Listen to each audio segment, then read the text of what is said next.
কিন্তু আমার অবস্থা দেখে আমার বড় মামা কাঁদতে কাঁদতে বের হয়ে যাচ্ছে বাসা থেকে, তখন আমার ছোট মামা ঢুকতেছে যে কি দেখতে যাচ্ছিস, লাশ দেখতে যাচ্ছিস, যাই দেখ মেয়েটার অবস্থা। এত পরিমাণ টর্চারিং শুরু করে দিল আব্বা আমাকে যে এটা আসলে সহ্য করার মতো না। আমার নাম হচ্ছে আরমিন। আরমিন, আরমিন জি। বয়স কত আপনার? বয়স হচ্ছে এখন 29। 29 রানিং। কোথায় থাকছেন এখন? এখন আমি উত্তরাতে থাকি। উত্তরাতে থাকছেন, ঠিক আছে জি, শুরু করুন প্লিজ। ছোটবেলা থেকে বলতে গেলে হচ্ছে জন্মের আগে থেকে বলবো, সেটা হচ্ছে আমার মায়ের মুখে শোনা। নানার বাড়ি থেকে আর দাদার বাড়ি থেকে মা, আমার নানা আর কি, আমার দাদা আর কি মাকে খুব পছন্দ করে নিয়েছিলেন। অ্যাকচুয়ালি আমার নানা দিতে চাননি, অ্যাকচুয়ালি আর কি জোরপূর্বক ভাবেই নেওয়া হয়েছে। যাই হোক, নেওয়ার পরে আর কি আমার বাবা সে কোনো কাজ করতেন না, সে সবসময় আর কি মনে করেন ঘুরে বেড়াতো। তো আমার দাদাদের অবস্থা ছিল অনেক ভালো ছিলেন। আমার দাদারা হচ্ছে আপনার সামুদ্রিক মাছ ধরতো আর কি, অনেক বড় নৌকা ছিল। আপনার লোকাল বাড়ি কোথায়? আমার হোম ডিস্ট্রিক্ট পটুয়াখালী। পটুয়াখালীতে? জি, পটুয়াখালী জেলা আর কি। তো ওখান থেকে মাছ ধরার কারণে আর কি দাদা, আমার নানা দিতে চাইতেন না মাকে, এই কারণে যেহেতু মাছ বিক্রি করে, মাছ কিন্তু বড় ছিল আমার দাদারা, প্রভাবশালী ছিলেন।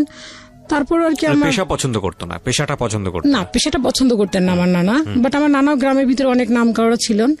তো তারপরে অ্যাকচুয়ালি আমার মা অনেক সুন্দরী ছিলেন, সেই ক্ষেত্রে আর কি আমার দাদা জোর করবো যেভাবে হোক না কেন নিয়েছে। নেওয়ার পরে দেন বলেছিল যে তখন হচ্ছে আপনার গ্রাম্য একটা ছিল, এই এখন যে অ্যাকচুয়ালি বলে যৌতুক, কিন্তু তখন হচ্ছে আমার নানাকে, আমার মাকে পণ দিয়ে নিবে। তো আমার দাদা মারা যায়, কিন্তু আর পণ টন দেওয়া হয় না। দাদা মারা যায় হচ্ছে আপনার সামুদ্রিক জাল পাততে গেছে, জালি করতে গেছে, তখন ওখান থেকে মারা নিয়ে আসে না আমার মাকে। দেন নিয়ে আসার পরে আমার দাদা মারা যায়। মারা যাওয়ার পর আস্তে আস্তে আমার দাদার বাড়ির ফ্যামিলি আস্তে আস্তে ধ্বংস হওয়ার পথে চলে গেল। দেন গরু ছিল, যা কিছু ছিল, আস্তে আস্তে সবকিছু আর কি মারা যাওয়ার পর্যায়ে চলে গেল। দেন আমার বাবা তখন কোনো কিছু করতেন না, আমার দাদার সাথে যেত, যাওয়ার পরে আর কি ওইটুকুই শুধুমাত্র, কোনো কাজ টাজ কিছুই করতেন না। তো এখন আমার নানা কি করবেন? আমার নানা আমার বাবাকে নিয়ে আসলো, মাকেও নিয়ে আসলো, আমার নানা বাড়িতে থাকলো, খাইলো, সবকিছু ওখানেই করলো। দেন আমার বাবা তারপর ওই সেম, কোনো কাজ করার কথা বললে সে কোনো কাজ করতো না। মানে ততদিনে ঘর জামাই হয়ে গেছে? হ্যাঁ, ঘর জামাই হয়ে গেছে জি। তো দেখা যাচ্ছে যে বিভিন্ন শোতে যেত, বিভিন্ন গান শুনতো, বিভিন্ন যাত্রাপালায় যেত, কোনো কাজ টাজ করতো না। তো আমার নানা একসময় বললো যেভাবে তোমাদের কতদিন বসিয়ে বসিয়ে খাওয়াবো, তোমরা ঢাকায় চলে যাও। তো ঢাকায় চলে আসলো। ঢাকায় চলে আসার পরে বাবা ঠিক মতো কাজ করতেন না। তো মা এক পর্যায়ে দেখা গেল যে ঢাকায় মা নূতন, কিছুই করতে পারবেন না। তো আবার দেন ফেরত বাড়িতে চলে গেল। তখন আমার একটা বোন হলো, বোনের বয়স হচ্ছে তখন ছিল, হওয়ার পরে ওই আমার বোনকেও আমার নানার বাড়ি থেকেই আর কি করতো। তো দাদা বাড়ি থেকে কোনো হেল্প পেতো না। তো আমার মাকে, আমার নানা হচ্ছে বাবাকে সুখী করার জন্য আবার নানা বাড়িতে রাখলেন, অ্যাকচুয়ালি ঘর জামাই বলতে গেলে। তো রাখার পরে দেখা যাচ্ছে যে আব্বুর কোনো ইমপ্রুভ হচ্ছে না। সে শুধু ওই বিভিন্ন ইয়েতে যেত আর কি, বিভিন্ন যাত্রাপালায় যেত, বিভিন্ন নির্বাচন করলে ওখানে যেত আর কি, বিভিন্ন রাজনৈতিকের কাজই করতো। তো অ্যাকচুয়ালি আমার নানা বললো যে না, তোমাদের এভাবে কোনোদিন আমার পক্ষে সম্ভব না, তোমরা আলাদা কিছু একটা করো, না হলে আমার বাড়ি থেকে চলে যাও। ওকে, তখনও আপনি হননি? না, তখন আমি তো অনেক পরে হয়েছে। আচ্ছা, ঠিক আছে। তারপরে এরকম করতে করতে আমার একটা আপু হলো। আপু হওয়ার পরে আমার আব্বু নাকি মোটামুটি চেঞ্জ হলো, তখন মোটামুটি কাজ করতে লাগলেন। দেন আমার আপুটা 2.5 বছরের সময় মারা গেলেন। আমার আপুকে নিয়ে ঢাকায় চলে আসলো। ঢাকায় চলে আসার পর ওখানে কিছু কাজ করলেন। দেন আমার আপুর একটা রোগ হয়েছিল, তো রোগের হওয়ার কারণে উনি 2.5 বছর বেঁচে ছিলেন, দেন মারা গেল। তো আমার আপুটা মারা যাওয়ার পরে আব্বু নাকি খুব শক পেয়েছে যে মেয়েটা মারা গেছে, সেই জন্য। তো তখন থেকে আবার আব্বু আর কি কেমন হয়ে গেল, কাজ করছেন না, ঘুরে ফিরে খাচ্ছেন, ঠিক মতোই করতেছেন না, আম্মুর সাথে খুব খারাপ বিহেভ করছেন। দেন এরকম করতে করতে দেন বড় আপু হলো, আমার আর একটা আপু হলো। আপু হওয়ার পরে আব্বু কিছুটা চেঞ্জ হলো, আবার কিছু কাজ করা শুরু করলেন। তো আব্বু কাজ করতে করতে একসময় দেখা গেল কি, আমার আব্বুর তখন একটা চাহিদা হলো যে ছেলের দরকার তার। তো ছেলে চাওয়ার পরে তখন আমি হলাম আর কি। আমার আপুর গ্যাপিং হচ্ছে 2 বছর, মেবি 2.5 বছর সামথিং। 2 বোনের পরে ছেলে চাওয়ার ক্ষেত্রে আপনি হলেন? হ্যাঁ, 2 বোনের পরে ছেলে চাচ্ছিলেন, দেন তখন আমি হলাম। এবং আমার আপুর গ্যাপের সাথে আমার গ্যাপ হচ্ছে মেবি 2 থেকে 2.5 বছর সামথিং, এর বেশি হবে না, 2 বছরই মেবি বলা যায়। তো আমি হওয়ার পরে তখন হচ্ছে আব্বু আর কি এই চেঞ্জ, পুরোটাই চেঞ্জ। আমি হওয়ার পরে আম্মু শুনেছি আমার কাছে, সেটা হচ্ছে যে আমাকে দেখেও নি আমার বাবা। সে বললো কেন মেয়ে হয়েছে, তার কথা বক্তব্য হচ্ছে মেয়ে হয়েছে কেন, আমার আম্মুকে ঠিক মতো খেতে দেয়নি, ইভেন আমাকে দেখেও নি। তো এটা আর কি আমার আম্মুর মুখে শোনা। তো এই কথা বলার পর আব্বু এরকম করে করার পরে আম্মু আমাকে নিয়ে মেবি 6 মাস ছিলেন ঢাকাতে। 6 মাস থাকার পরে আম্মু আবার আমাকে নিয়ে গ্রামে চলে গেলেন। তো গ্রামে যাওয়ার পরে কিছুদিন বড় আর কি মোটামুটি বড় হয়েছি, তখন আর কি কিছুই জানি না আর কি, চিনি না। দেন মনে আছে এতটুকু যে আম্মু আবার ঢাকায় চলে আসছে, তখন খুবই ছোট আমি। তো ঢাকায় চলে আসার পরে আব্বু তখন আর কি কনস্ট্রাকশনের কাজ করতেন।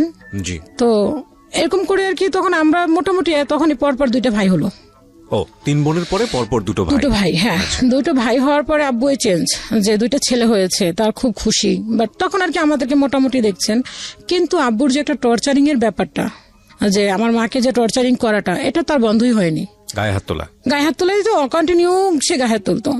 তো যখন গ্রাম থেকে সে আম্মু অনেক ঋণ হয়ে আসছে ঢাকাতে, যে আম্মু আর এখন পারছে না, যে আমরা 4টা ভাই বোন গ্রামের থেকে খাওয়া পড়া, আব্বু ঠিক মতো খরচ দিত না। নানা বাড়ি তখন নানা অলরেডি মারা যায়নি, সরি, নানা তখন অসুস্থ, নানা হেল্প করতে পারছেন না। তো কি করবে, ঢাকায় চলে আসলাম। ঢাকায় চলে আসার পরে তখন আমি খুবই ছোট, ভাই বোনরা, আমার ছোট ভাইটা, সব থেকে যে ছোট ভাইটা, সে তখন মেবি 6 মাস কি 8 মাস এরকম হবে, আমি সামথিং মনে নেই। কিন্তু এতটুকু মনে আছে যে আমরা 4টা ভাই বোন খুব ছোট ছোট আর কি, গ্যাপ ছিল না বেশি একটা, ওই 2 বছর 2.5 বছর এরকম গ্যাপ ছিল। তো আব্বু একটা অসুস্থ হলেন, টিবি রোগ হলেন। টিবি রোগ হওয়ার পরে আম্মু আর কি এমন ভাবে মানুষের কাছে আর কি কাজ করতো। আম্মু পিছনে অনেক কষ্ট করছে, অনেক, আমাদের জন্য প্রচুর পরিমাণ কষ্ট করতেন। তো সেগুলি আমি জানতাম না আর কি, আম্মু বলেছেন যে তোমাদেরকে নিয়ে অনেক কষ্ট করেছি আমি। তো যখন আমরা আর কি ওই ছোট ছোট নিয়ে আসছে যখন আমাদেরকে, আব্বু যখন কাজ করতে পারতেন, আব্বুর একটা টিভি রোগ হলেন। তো হওয়ার পরে আব্বুকে নিয়ে বিভিন্ন হসপিটালে চলে গেল। তো আম্মু ঢাকা মেডিকেল নিয়ে আসলো আব্বুকে। নিয়ে আসার পরে ওখান থেকে বললো যে আপনি এখানে ভর্তি করেন, এখানে ভর্তি করলে দেন ট্রিটমেন্ট হবে। তো আম্মু তখন দেখলো যে মেডিকেলে সাধারণত ঢাকা মেডিকেলে ফ্লোরে শুয়ে থাকে, কেউ দেখে না, বিভিন্ন রোগী চিৎকার করছে। তো সেইটা দেখে আম্মুর খুব কষ্ট লাগলো, যে না, এভাবে আমি ফেলে রেখে গেলে বাঁচবে না, দেন মারা যাবে। তো এরকম করে আম্মু তখন আব্বুকে নিয়ে আসলো, বাসায় নিয়ে আসলো। নিয়ে আসার পর এখন আম্মু চিন্তা করছে কি করবে।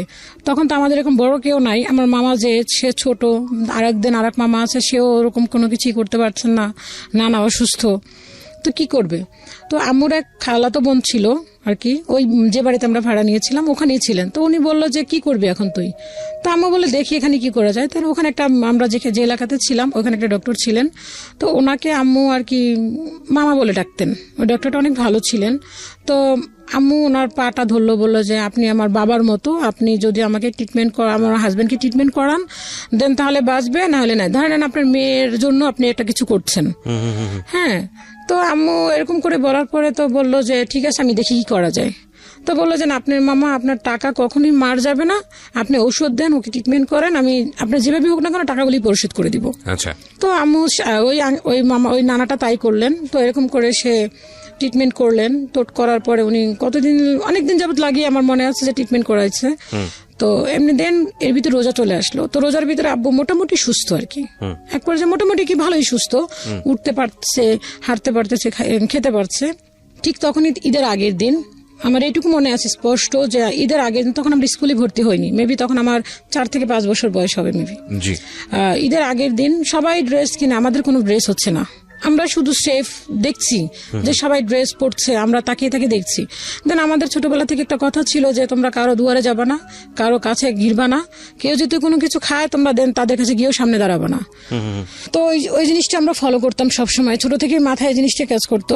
তো দেখতাম যে সবাই নতুন ড্রেস পরে, আমরা কোনো কিছু বলতে পারতাম না, কারণ চোখে দেখছি যে বাবা অসুস্থ। তো আম্মু যে কাজগুলি করতেন, তো ওখান থেকে এক আঙ্কেল ছিলেন, ওই আঙ্কেলটা নাকি এয়ারপোর্টে জব করতেন। তো ওই আঙ্কেলটা আম্মুকে অনেক হেল্প করতো, টুকটাক কিছু জিনিসপত্র দিলে, টাকা দিলে আম্মু ওইটা দিয়ে ঘরে কিছু কিনতো, দেন আব্বুকে চিকিৎসা করাতেন। তো এরকম করে আব্বু ঈদের আগের দিন আম্মু আর কি সেমাই নিয়ে আসছে, আর চিনি নিয়ে আসছে, আর মেবি দুধ নিয়ে আসছিল না কি যেন এরকম একটা কিছু। তো ঈদের আগের দিন, কালকে ঈদ, আজকে চাঁদ রাত, দুপুরের দিকে আব্বু সুস্থ, তখন পুরোপুরি সুস্থ। তো ঘরের ভিতরে হচ্ছে আপনি পানি ছিল না, যে জগটাতে পানি ছিল না, তখন একটা গ্লাউন ছিল, জগ অ্যাকচুয়ালি। তো ওটাতে পানি ছিল না। আব্বু দেখে যে ঘরের ভিতরে পানি নাই কেন। তো ওই গ্লাউনটা কি করলো, বাইরে ফেলে দিল। দেন কিছু মাটির ঢাকনা ছিল, তো ওই ঢাকনাগুলি সব বাইরে ফেলে দিল। কে ফেলে দিল? আব্বু ফেলে দিছে। তখন তুমি মোটামুটি সুস্থ, মানে রাগে ফেলে দিল। রাগে ফেলে দিল। কেন সে গ্যালনের ভিতরে পানি নেই, সে পানি কেন ঢেলে খাবে, দেন পানি কেন নিয়ে আসতে হবে এখন কল থেকে। ফেলে দেওয়ার পর আম্মু এতটাই ভীতুই বলবো আম্মুকে। আম্মু কখনোই আব্বুর চোখের দিকে তাকে কথা বলেনি, এবং এখনো আম্মু ওরকম ভাবে কোনো আব্বুর প্রতি কোনো রিয়েক্ট দেখায় না। তো আম্মু চুপচাপ, যে আব্বু রাগ করছে যেহেতু, সেক্ষেত্রে আম্মু খুবই চুপ, যে আমাদেরকে বলছে তোরা চুপ থাক, কোনো কিছু বলিস না, এখন কিন্তু প্রচন্ড রাগ তোর আব্বুর। তো আম্মাও চুপ করে আসছে, আমরাও চুপ করে আসছি। আব্বা গ্লানটা ভেঙে বাইরে ফেলে দিল। আম্মা তখন একটা কথাই বলছে, তুমি সুস্থ হইতে পারলা না, এর ভিতরে তুমি এগুলি ফিক মেরে ফেলাই দিলা, জাস্ট এতটুকু বলছে, এটুকুই বলছে মেবি, আর বাকিটা আমার মনে নাই। তো আব্বু কি করলো, আম্মুকে যাইয়া সাথে সাথে মার, একদম সাথে সাথে মার দিল। এমন মারলো যে মনে হয় নাক মুখ দিয়ে সমানে আর কি, একটা উঠোন ছিল, উঠোনের মধ্যে পড়ে নাক মুখ দিয়ে রক্ত বের হয়ে গেল। রক্ত বের হওয়ার পর আম্মুর যে খালাতো বোনটা ছিল, তো উনি আসছে, বাড়ির লোকজন যারা ছিলেন তারা ধরলো। ধরার পরে দেখা গেল যে তারা ধরে রাখতে পারতেছে না। আব্বুর পায়ে একটা শুয়ের মতো একটা জুতা ছিল, তো ওইটা দিয়ে আম্মুকে ইচ্ছা মতো মুখের ভিতরে লাথি দেওয়ার পর নাক দিয়ে সমানে রক্ত বের হলো। আম্মু ওখানে অজ্ঞান, সাথে সাথে অজ্ঞান হওয়ার পরে দেখা গেল কি, যে ওই খালাটা আসছে। আসার পরে আমার আম্মু আর কি, খালা খুব রাগ করে বলল যে রেখে দে, ধরবি না ওকে কেউ, ও মারা যাক। কারণ ওকে দেখতেছি, আম্মুর আবার চাচাতো বোন ছিল, একদিকে চাচাতো বোন, একদিকে ফুফাতো বোন। তো বললো কি তোরা কেউ ধরবি না ওকে, ছোটবেলা থেকে দেখতেছি কষ্ট করতে করতে সহ্য করতে করতে এই পর্যন্ত আসছে। ওর বাবার বাড়িতে কোনো কষ্ট করে নাই, দেন এখানে যে পরিমাণ কষ্ট করছে, আর এখন এই 4টা বাচ্চা নিয়ে ও এত কিছু করলো, ওকে সুস্থ করলো। ও কালকে একটা ঈদ, আর আজকেও এই কাজটা করলো, ওরা কেউ ধরবি না, ও মারা যাক, মারা যাওয়ার পরে তো খুশি হবে। এই কথা খালা বলার পর খালাও রাগ করে ধরলো না ধরা তো বাড়িতে আর একটা মামা, নানা বলে রাখতাম, আম্মু মামা বলে রাখতো, তো উনি ধরলো, ওই নানুটাও ধরলো। ধরে আম্মুকে নিয়ে আর কি প্রাথমিকভাবে আপনার ফার্মেসিতে নিয়ে গেল, নিয়ে যে ট্রিটমেন্ট করালো, আম্মুর মুখ টুক ফুলে গেল। তো এরকম করে চলার পরে আব্বু আমাদেরকে ভর্তি করাবে না, পড়াশোনা করাবে না, কে খরচ বহন করবে সেই। তো আম্মু একজনকে ধরে আমাদেরকে স্কুলে ভর্তি করালেন। তখন ছোট ভাই, আমি আর বড় আপুকে আর আমার ছোট ভাইটাকে ভর্তি করালেন। তো আমরা ক্লাসে ওখানে আর কি, আম্মু বাসায় বসে আমাদেরকে নাম টাম শিখাতো, সবকিছু আর কি যতটুকু পসিবল ছিল ওটুকু আমাদের বাসায় বসে শিখাতেন। ভর্তি করার পরে ওখান থেকে আমরা মেবি ক্লাস আমি 2তে পড়ি। ওখানে আব্বু তখন আর কি, আম্মু ওই যে কাজগুলি করতেন ওই কাজগুলি আর করতে পারলেন না। দেখাল ওখানে প্রফিট কম, টাকা কম, দেখাল সংসার চলতে কষ্ট হয়। দেন আম্মু আবার গার্মেন্টসে ঢুকলেন, গার্মেন্টস করা শুরু করলেন। তো আম্মু গার্মেন্টসে যেত, বড় আপু আমাদেরকে দেখাশোনা করতো। তো আপু স্কুলে যেত, আমাদেরকে স্কুলে নিয়ে যেত। এরকম করতে করতে আম্মু দেখা গার্মেন্টস থেকে চলে আসলো। গার্মেন্টস আর করতে পারলো না, ওখানে টাকার পরিমাণটা কম। তো আব্বু একসময় বললো কি যে তোমরা বাড়ি চলে যাও। তো আম্মু বললো যে বাড়ি গিয়ে কি খাবো। বাবা কি করতেন তখন? বাবা কনস্ট্রাকশনই কাজ করতেন। আচ্ছা, দুজন মিলে সংসার সামলাতে পারছিল না? সংসার সামলাতে পারছে না, কারণ আমরা 4টা ভাই বোন, দেন তাদের পড়াশোনা খরচ, দেন খাওয়া দাওয়া সবকিছু মিলে আর কি পসিবল হচ্ছিল না। তো আব্বু বললো কি যে তোমরা গ্রামে চলে যাও। আম্মু বললো যে গ্রামে গিয়ে আমরা কি খাবো, গ্রামে গিয়ে খাওয়ার মতো তো কোনো কিছু নাই, যে আমাদের ওরকমের সম্পত্তি যা ছিল সব আমার চাচারা ভাগ ভাগ করে নিয়ে নিচ্ছে, তো ওখানে তো আমাদের কিছুই নাই, তা বাড়িটা ছাড়া তো কিছুই নাই, তো আমার খেতে হলে তো আমার তো ওরকম ইনকামের প্রয়োজন, আর আমি গ্রামে গিয়ে কি কাজ করব। তো আম্মু ঢাকায় রয়ে গেল। থাকার পর আমি ক্লাস 3তে যখন উঠছি, 3তে ওঠার পরে আমার ছোট ভাইটা তখন ক্লাস 1-এ পড়ে, আপু 4-এ উঠছে।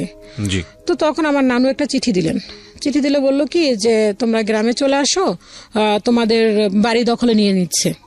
আমার পাশে বাড়ি এক মামা আছেন, ওনারা আবার ওনাদের বাড়ির পাশে বললো যে ওরা দখলে নিয়ে নিবে। তো কি করলো আম্মু, তখন বাড়ি বাঁচাতে গেলে তো অবশ্যই বাধ্যতামূলক যেতেই হবে। তখন আব্বু ঠিক করলো যে তখন আমি ক্লাস হয়তো ফার্স্ট টার্ম পরীক্ষা দিয়েছি, দেওয়ার পরে আব্বু আমাদের সবাইকে নিয়ে গ্রামে চলে গেল। তখন আমি ফার্স্ট টার্ম পরীক্ষা দিয়ে গ্রামে চলে গেলাম। তখন আমাদের একবারই প্রপারলি নিয়ে গেল, আর ঢাকায় রাখলো না। মানে বাড়িতে আপনাদেরকে মানে প্লেস করলো আর কি, ঢাকা থেকে সবাইকে বাড়িতে প্লেস করলো। তো বাড়িতে নিয়ে যাওয়ার পরে তো ওখানে আমাদের ঘর ছিল না, তো ঘর তোলার পরে আব্বু আমাদেরকে আবার তখন স্কুলে ভর্তি করলো, গ্রাম স্কুলে। বড় আপুকে, আমাকে আর আমার ছোট ভাইটাকে স্কুলে ভর্তি করলেন। আর যেদিন আর একটা ছোট ভাই ছিল, ও তখন খুবই ছোট, ওকে তখন ভর্তি করার মতো সময়টা হয়নি। তো ভর্তি করার পর আমি ক্লাস, আম্মু তখন বাড়িতে ছিল, আব্বু তখন ঢাকাতে থাকতো। তো আব্বু এরকম ভাবে বলছে যে তোমরা যদি গ্রামে থাকো, আমি যদি ঢাকা থেকে টাকাটা পাঠাই, তাহলে তো তোমাদের এখানে খরচটা কম হবে, গ্রামের জিনিসপত্র দাম কম, দেন ভাড়াটা লাগছে না, সবজি লাগিয়েও খাওয়া যাবে। তো তো আম্মু বলে ঠিক আছে তাও তো হয়। তো আম্মু এভাবে আমরা রইলাম, গ্রামেই থাকলাম। গ্রামে থাকার পর আমি ক্লাস 4-এ। প্রিয় শ্রোতা, আপনারা শুনছেন প্রাণ মিস্টার ম্যাঙ্গো ক্যান্ডি প্রেজেন্স জীবন গল্প। জীবন গল্পের অতিথির গল্পে আবারও ফিরবো, তার আগে আপনাদেরকে মনে করিয়ে দিচ্ছি সিচুয়েশন যখন যে কখনো পেট পুড়ে খাওয়াটা, ওইটা কখনো মনে হয় আমি দেখিনি। যে আব্বু যখন গ্রামে আমাদেরকে দিয়েছে, তো আব্বু কি করলো, ওরকম করে করতে করতে আম্মু এখন এমন পরিমাণ দেনা হলো, তখন সুদে টাকা নেওয়া শুরু করলো আম্মু। যে সুদ করে টাকা নিয়ে সংসার চালাচ্ছে আম্মু। আব্বু বলছে টাকা দিবে, আম্মু চিঠি দিচ্ছে, আব্বু বলছে যে হ্যাঁ এই যে দিব, এরকম করতে করতে আব্বু আর টাকা দিচ্ছে না। ইতির ভিতরে শুনে আব্বু এখানে কার সাথে রিলেশন, আম্মু গ্রাম থেকে শুনছে যে কার সাথে আব্বু রিলেশন, আব্বু তাকে বিয়ে করবেন। তো আম্মু বললো যে 4টা ছেলে মেয়ে রেখে সে আবার বিয়ে করবে, তা আমি এদেরকে নিয়ে কি করবো। তো এরকম করতে করতে আম্মু আর কি এমন একটা পর্যায়ে চলে গেল যে গ্রামে এখন কেউ আমাদেরকে ধার দেনাও দিচ্ছে না। যদি কারো বাড়িতে, কিন্তু আমরা যে ধার দেনা করে খাচ্ছি, বাট এটা কিন্তু কেউ জানছে না যে আমরা দুপুরে খেতে পারছি না। দেখা গেল আমরা রাতে রান্না বা সকালে রান্না করছে বা রাতে রান্না করছে, ওই বাসি ভাতটুকু থাকতো, ওইটু পানি দিয়ে আমরা খেয়ে ফেলতাম 4টা ভাই বোনই। এর আমাদের পড়াশোনাটা আম্মু বন্ধ করেনি, আম্মু ওভাবে আমাদেরকে পড়াশোনা চালিয়ে নিচ্ছে। তখন হচ্ছে আমার মামা ক্লাস সম্ভবত মেট্রিক পরীক্ষা দিয়েছে, এরকম কিছু একটা। তো এরকম করতে করতে আম্মু ঢাকায় যখন না, তখন আম্মু বললো যে না আমার পক্ষে আর সম্ভব না, আমি ঢাকায় যাব। দেন এর ভিতরে আমরা যদি কারো বাড়িতে যেতাম, সবাই যদি জিজ্ঞেস করতো তোরা কি দুপুরে খাইছিস, তো আমরা বলতাম না আমাদের সকালে যে ভাতটুকু ছিল ওইটুকু আমরা খাইছি। কারণ মানুষই দুপুরে পেট ভরে খায়, দেন রাতে আর সকালে কম খেলেও চলে। দুপুরে তো মানুষ পেট ভরে খায়, আর তোরা রাতে খাস আর দিনে না খায় থাকোস।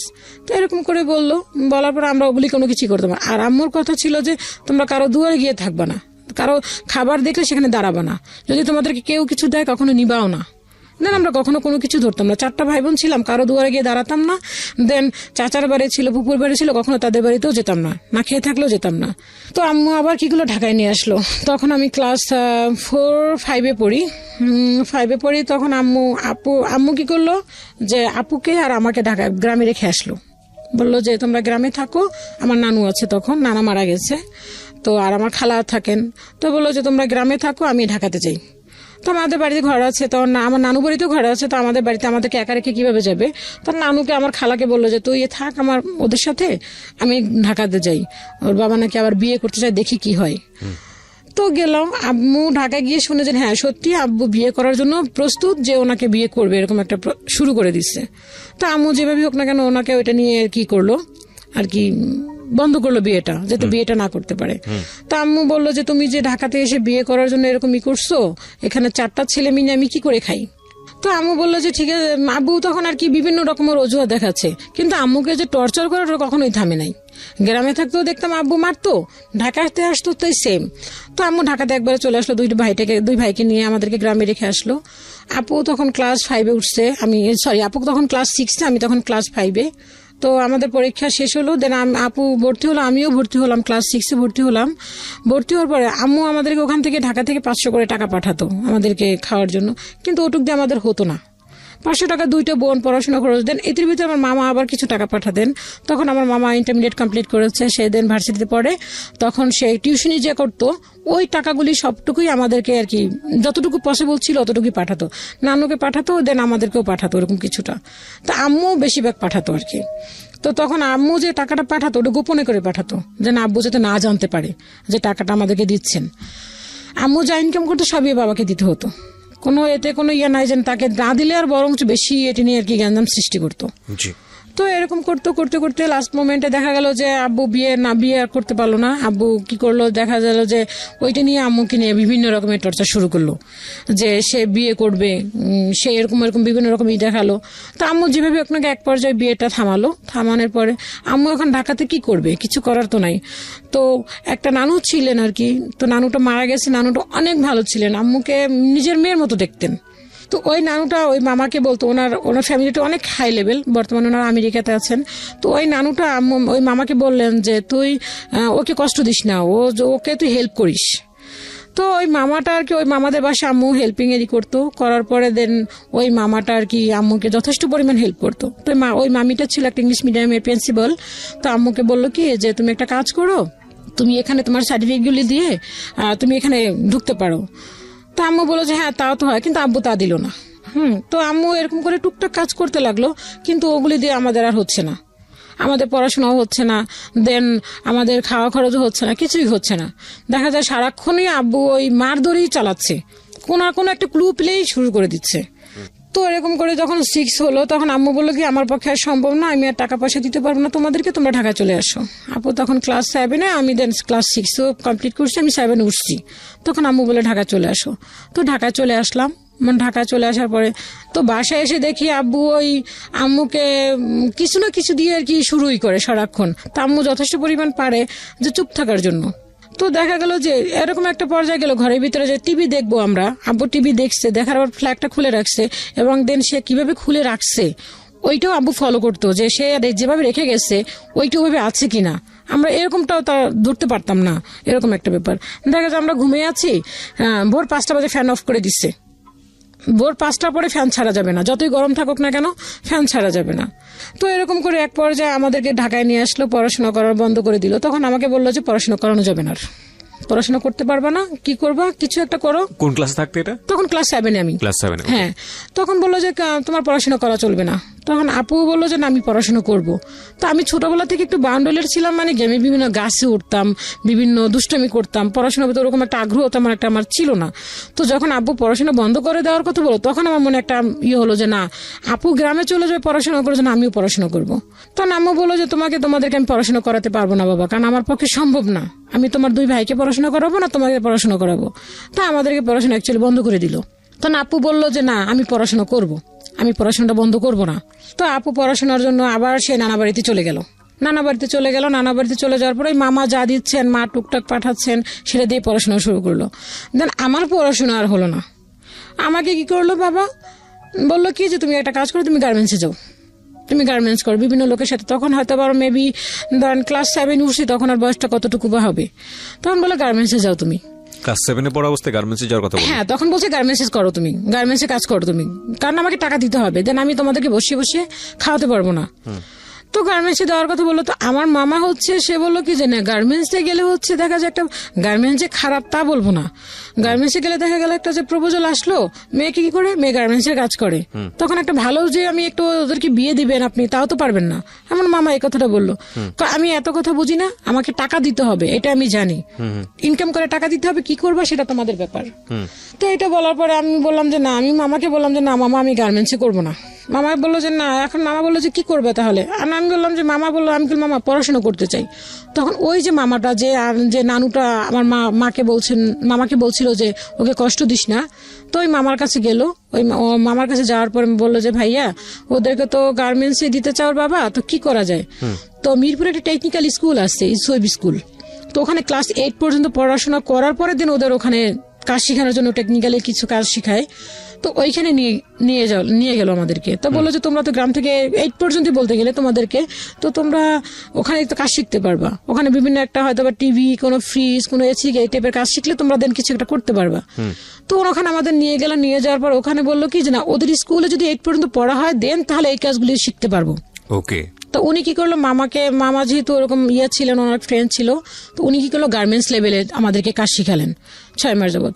তো আমার তো মাথায় ছিল যে আমি গার্মেন্টস কাজ করব না, বড় আপুও করবে না। তো বড় আপু চলে গেল, আমিও গার্মেন্টসের কাজ ওইখানে শিখলাম। শেখার পর ওখানে যে একটা আইডি কার্ড ছিলাম ছিঁড়ে ফেললাম, ওদের একটা সার্টিফিকেট দিল, ছিঁড়ে ফেললাম।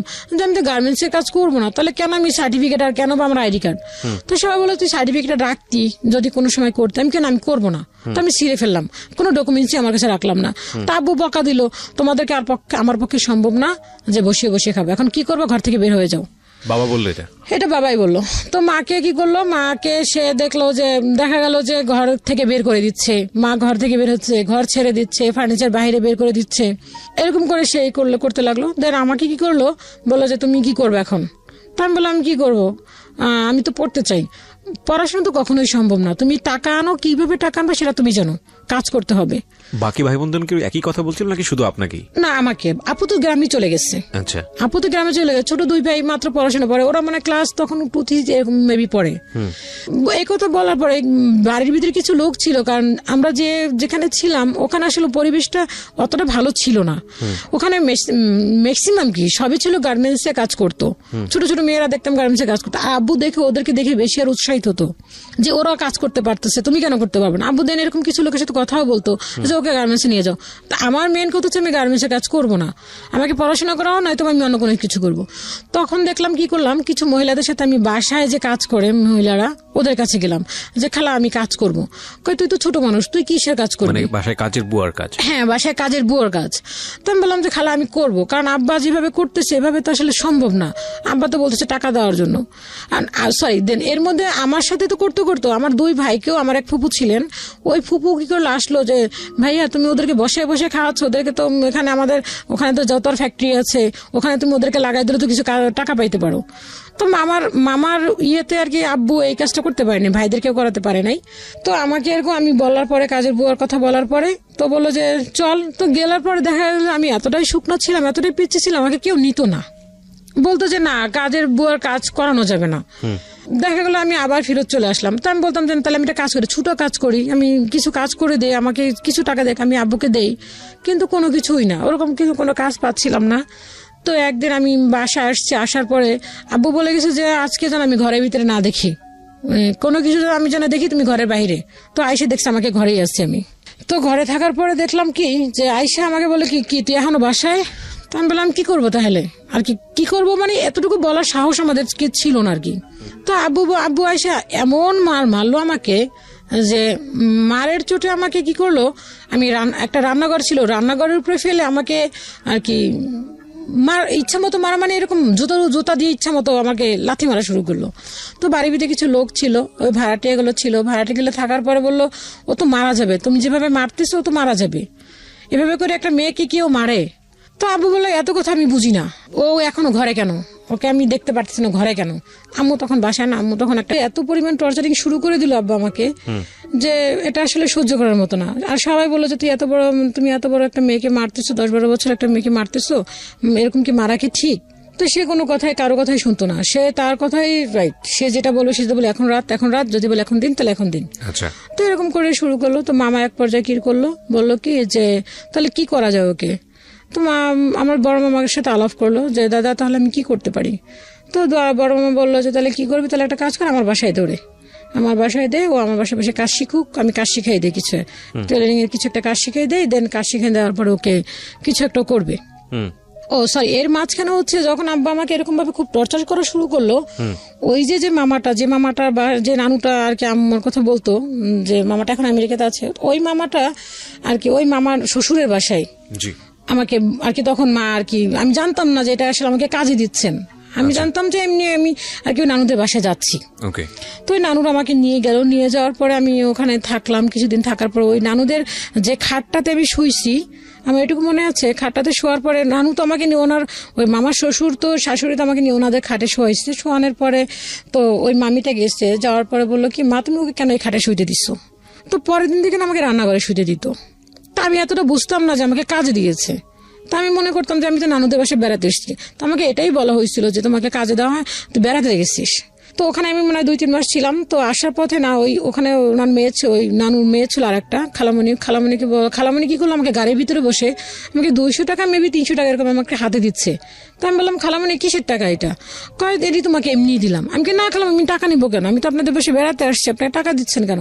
কয় না এটি তোমাকে এমনি দিলাম। তো আমি অতটা মনে করিনি, এখন মনে করছি যে না, তখন আমি কাজ করতে নিয়েছিল আমাকে। তো আমি গেলাম ওখান থেকে, তো আসলাম, আসার কিছুদিন পরে তখন আব্বা তো আবার এরকম টর্চার শুরু করলো। তখন বড় মামা বললো যে তাহলে আমার বাসায় দে, কিছু কাজ শিখাই দে, কাজ শিখাই দেওয়ার পরে তো কিছু একটা করতে পারবে। আচ্ছা।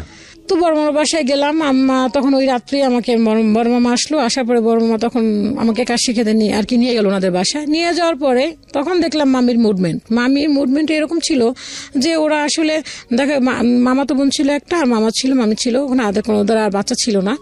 তো মামি যাওয়ার পরে দেখলাম কি আমাকে দেখে না মনে হচ্ছিল যে কেমন যেন একটা বিহেভ করা শুরু করলো। মামির বিহেভটা এরকম যে তাদের ঘরে বিস্কিট ছিল, যাই সামথিং এরকম কোনো কিছু দেখা গেল যে রোজ দুধ করতো, সেগুলি সবকিছু বন্ধ করে দিল। মানে দুধের রোজগার, দুধ মানে কি যে রোজ দুধ করতো আর কি, দুধ খাওয়ার জন্য প্রতিনিয়ত যে দুধটা খেতো সেটা বন্ধ করে দিল। হ্যাঁ, বিস্কিট টিস্কিট এগুলো ছিল, তো ওগুলি আর কেনাকাটা কিছু করতেছে না মামা। মামা কি তখন মামির কাছে সবকিছু ছিল। এই ছোট ছোট বিষয়গুলো এগুলো খুব সেন্সিটিভ, কিন্তু এগুলো আসলে হ্যাঁ, হয়তো তখন তো বলার আমার- মতো কিছু না, কিন্তু অন্তরে কিন্তু অনেক বড় আঘাত হ্যাঁ লাগে। তখন না আসলে কি তখন না দেখা গেল কি ওই তখন তো আমি ছোট মানুষ, আমি তো অতটা বড় না, আর আমি অতটা বুঝিও না। আমার তো মনে হচ্ছে যে মামি এগুলো কেন বন্ধ করে দিল, আমিও তো ছোট। তো এরকম করে মামি বন্ধ করে দিল, দেওয়ার পর আমার কাছে মনে মনে খুব কষ্ট লাগলো, বাট কিছু বলতে পারছিলাম না, কারণ যেহেতু বাবা তো যেহেতু টর্চার করছে সেক্ষেত্রে তো আমার কিছু করণীয় নাই। তো আমার কথা হচ্ছে আমার কাজ শিখতে হবে। তো ওখানে একটা আন্টির বাসায় কাজে লাগাই, কাজ শেখার জন্য দিলেন। তো ওখানে টাকাটা দিয়ে মামা, আমার ছোট মামা দিল টাকা শেখার টাকাটা ছোট মামা দিল। দেন মামার বাসায় থাকা খাওয়া করলাম। তো ওখানে যাওয়ার পরেও যে আন্টিটার কাছে কাজ শিখলাম, ও আন্টিটা খুবই ভালো ছিল এবং তার শ্বশুরটা এত ভালো ছিল যে আমি যখন প্রাথমিকভাবে ওনাদের বাসায় যাই কাজ শেখার জন্য, তো ফার্স্ট টাইম বললাম যে আমার খাতা আনি নেই, পেন্সিল রাবার কিছুই আনিনি। তো উনি মনে করলো কি যে আমি এত দূর যাবো, আবার আমার যে মামার বাসা আছে ওনার বাসার নিচে সেটা আর কি চিন্তা করলো না। উনি মনে করলো হয়তো আমার বাসা ফার্ম গেট বা এরকম কোনো কিছু একটা ইয়েতে। এগুলি বলার পরে তো নানা বললো কি যে, ওনাকে নানা বলে ডাকতাম, বললাম যে না না না না আমার বাসা তো নিচে, আমি মামির বাসা থেকে এসেছি। তো তখন আর কি আমি না মামার বাসা থেকে কাগজ কলম নিয়ে কাজটা শেখা শুরু করলাম। আর ওই আন্টিকে সব থেকে ছোট ছিলাম আমি, আচ্ছা সব থেকে ছোট কাজ শিখছিলাম, আর ওরা আমাকে যথেষ্ট পরিমাণে আদর করতো। আচ্ছা তো এরকম একটা কাজ শিখতে শিখতে তখন আর কি একটা পর্যায়ে আসলো, মামি এরকম দেখা গেল যে সাবান নিয়ে হিসাব করতো, খাবার নিয়ে। তো মামা কিছুই বলতো না আর কি। মামা কি করলো, মামার কাছে এরকম টাকা পয়সা ছিল, প্রচুর পরিমাণ টাকা ছিল। দেখা গেল এরকমও হতো যে 50,000 টাকার ভান্ডিলও মামির কাছে এনে দিয়ে দিত। মামি এরকম ব্যবহার করা শুরু করলো। তো মামি দেখলাম কি যে কোনো কিছু খাবার বলেন বা কোনো কিছু বলেন, ওইগুলি নিয়েই সে করা শুরু করলো। তো আমার ঘুমাতে দিত, আমি এগুলো আসলে বলতে চাচ্ছিলাম, তারপর আসলে কষ্টের কারণে চলে আসে। দেখা গেল যে মামিদের ঘরের যে মশারিটা দেখা যাচ্ছে একটা কাজের মেয়ের যেরকমের একটা জিনিস থাকে ওরকম করে আসলে দিত, যে মশারিটা ছিঁড়া, অনেক মশা ঢুকতো, ওই মশারিতে আমাকে ঘুমাতে দিত। যে আমি যে তার ভাগ্নি ওরকম কখনো সে কি করতো না। তো দেখা গেল একসময় এরকম আমি কাপড় চোপড় ধুইতে যাবো, কাপড় চোপড় ধুবো, বাট আমার নিজের কাপড়টা, দেন মামির কিছু কাপড় দিল। তো ওদের বাড়িতে ছিল টিউবওয়েল। তো টিউবওয়েল থাকার পরে আমি না ছোট মানুষ, তো কল চিপতে পারতাম না। আর ওদের টিউবওয়েলটা এত টাইট ছিল যে ওই টিউবওয়েলটা আর কি ডান্ডিটা ছুটে আমার এখানে চলে আসছে একদম। এখানে এখন একটা কাটা দাগ আছে আমার, অনেক বড় একটা কাটা দাগ। তো ছুটে আসার পরে ওখানে বাড়িটার ভিতরে ভাড়াটিয়া ছিল শুধু আমার মামারা, আর আরেকটা ভাড়াটিয়া বাড়িওয়ালা ছিল। তো ওরা রান্না করতেছিল ভাড়াটিয়াগুলি, আর ভাড়াটিয়াটা আর বাড়িওয়ালাটা।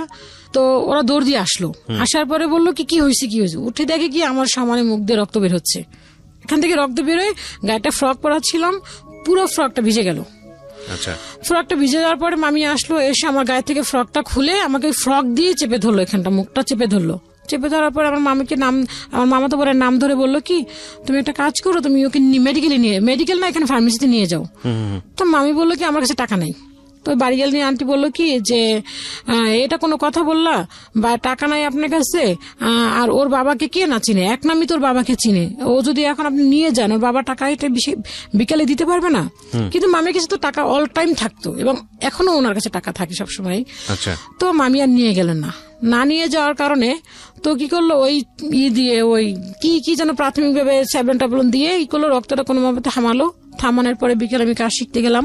আমাকে তখন কোনো ডাক্তারের ট্রিটমেন্ট বা কোনো একটা ট্যাবলেট বা কোনো কিছুই দিল না। তো বিকেলে আমি কাজ শিখতে গেলাম, কাজ শিখতে যাওয়ার পর ওইখানে ওই আন্টিটা আমাকে বললো কি ব্যাপার তোমার এখানে কি হয়েছে, মুখটুক পুরো ফুলে গেল। তো বললো আমি কলের সাথে বাড়ি খেয়ে আন্টি মাথা কেটে গেছে, ডাক্তার দেখাইছে। আমি কি না আন্টি আমি ইঞ্জেকশনের খুব ভয় পাই, এগুলি দিতে পারবো না। তাহলে তো তোমার পরবর্তীতে সমস্যা হবে। আমি কি সমস্যা হবে না, এটা কিচ্ছু হবে না, ঠিক হয়ে যাবে। তো আন্টি বললো চলো আমি তোমাকে ডাক্তার দেখাই নিয়ে আসি। তো আমি বললাম না ডাক্তার দেখাবো, কারণ আমি যদি ওখানে বলতে যাই তাহলে আমার মামা ছোট হয়ে যাচ্ছে, আমি কেন ওখানে এটা বলতে যাবো। হ্যাঁ এটা আমার নিজে থেকে এসছে, আমি এটা কেন বলতে যাবো। ওরা আমাকে অনেক আদর করতো, ওই আন্টি আঙ্কেল অনেক আদর করতো। ওরা যদি কোথাও বাসায় কিছু তৈরি করতো আমাকে ডাকতো আর কি নিজের মেয়ের মতো। ওদের বাসায় কোনো বাচ্চা ছিল না। তো মামি এরকম বাদ পরে কাজ শিখে বাসায় আসলাম, আসার পরে মামি আমাকে 1 টাকা বের করে দিল।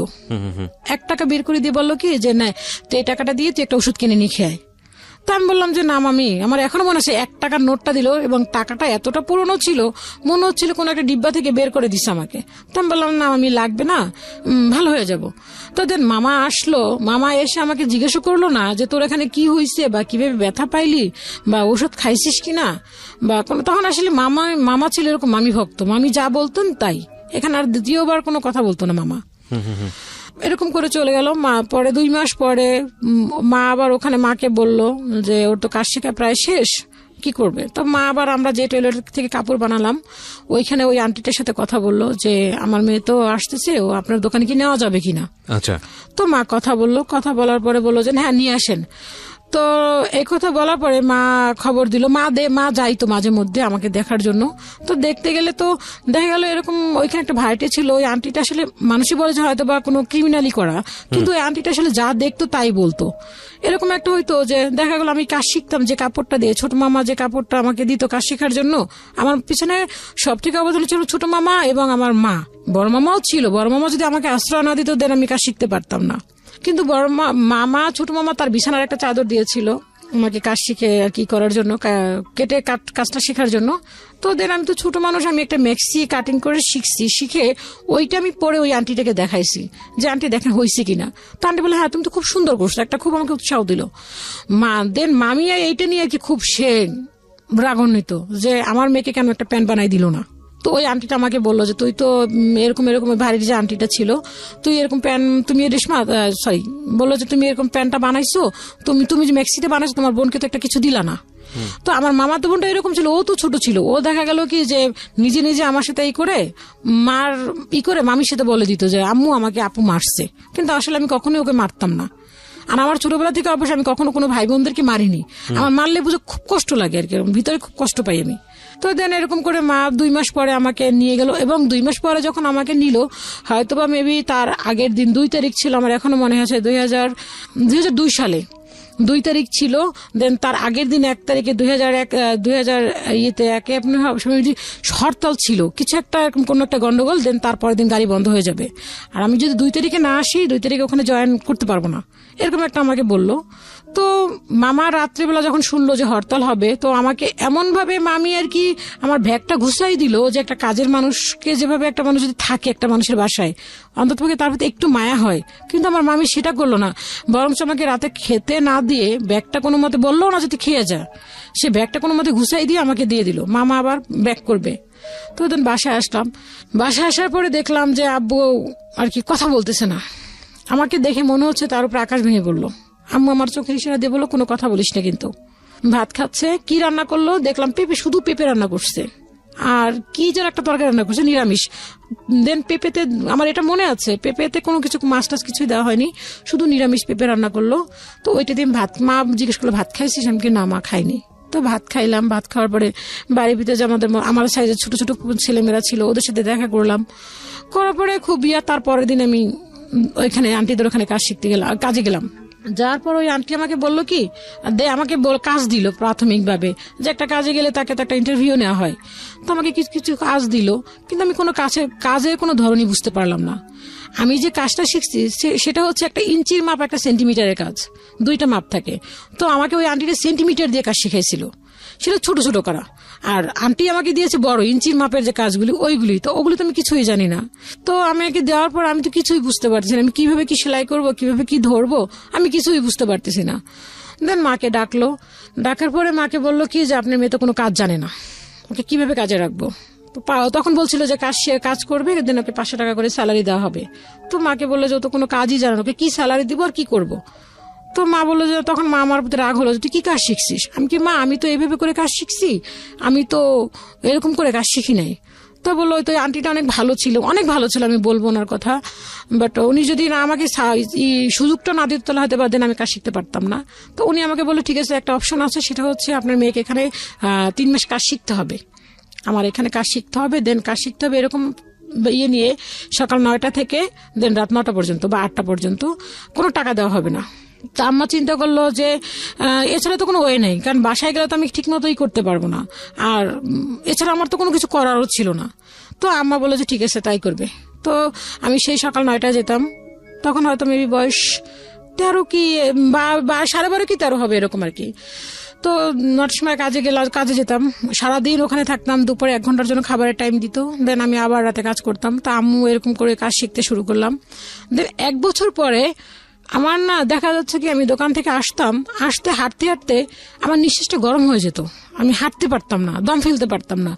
আমি দম ফেলতে গেলে কিছু একটা শক্ত কিছু ধরে দম ফেলতে হতো, কষ্ট হতো, নিঃশ্বাস নিতে পারতাম না। তো মাকে বললাম, মা আমি নিঃশ্বাস নিতে পারতেছি না। তো মা বললো, কেন, কি হয়েছে? আমি কি জানি না মা, আমার না খুব কষ্ট হয় শ্বাস করতে গেলে। তা বললো যে না হয়তো কোনো এমনি কোনো, পর আম্মা অতটা গুরুত্ব দিল না যে ঠিক হয়ে যাবে। তো দেখা গেল আস্তে আস্তে আমার জিনিসটা আরো বেড়ে গেল। তো মামাকে বললো, মামা বললো কি দেন এর ভিতরে মামা আবার আমাকে নিয়ে একটা মার্কেটে গেল, মার্কেটে গিয়ে আমার জন্য একটা স্যান্ডেল কিনবে। তো স্যান্ডেলটা কিনতে গিয়ে অনেক ঘোরাঘুরি, আমার চয়েস হচ্ছে যে পছন্দ না হলে আমি কিনতাম না।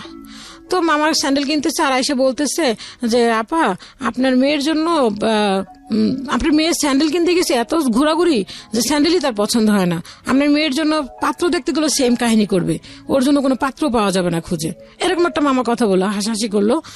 তো তা মামা বললো কি ওর নাকি সমস্যা হয়েছে আপা। পরে মা বললো যে হ্যাঁ, ও বলতেছে ওর নাকি শ্বাস গরম হয়ে যায়, ও নাকি শ্বাস নিতে পারতেছে না, দম ফেলতে পারতেছে না। তো মা বললো যে তার ফার্মগেট একটা ডাক্তার আছে, ফার্মগেটের ডাক্তার হচ্ছে বিয়নার্ড আর কি, ডক্টর বানার্ড। তো ওই ডাক্তারের কাছে নিয়ে গেল। ডাক্তারের কাছে নিয়ে গিয়ে যাওয়ার পর ডাক্তার বললো কি, উনি আমার কথাগুলি শুনে বললো তুমি কি কোনো টেনশন করো? তো আমি বললাম যে না, আমি তো কোনো টেনশন করি না, আমার কিছু টেনশন, আমি কাজ করি, আমি দোকানে যাই আসি খাই এই। তো ওই দোকানে কাশি, তো এই কথা বলার পরে তো ওই এরকম করে শ্বাস ফেলতে পারতেছি না। কিন্তু এর মাঝখানে ওই আন্টিটার কাছে কাজ শিখি, কিন্তু ওই আন্টিটা কি করতো, যখন কোনো কাপড় কাটিং করতো আমাকে দেখতে দিত না।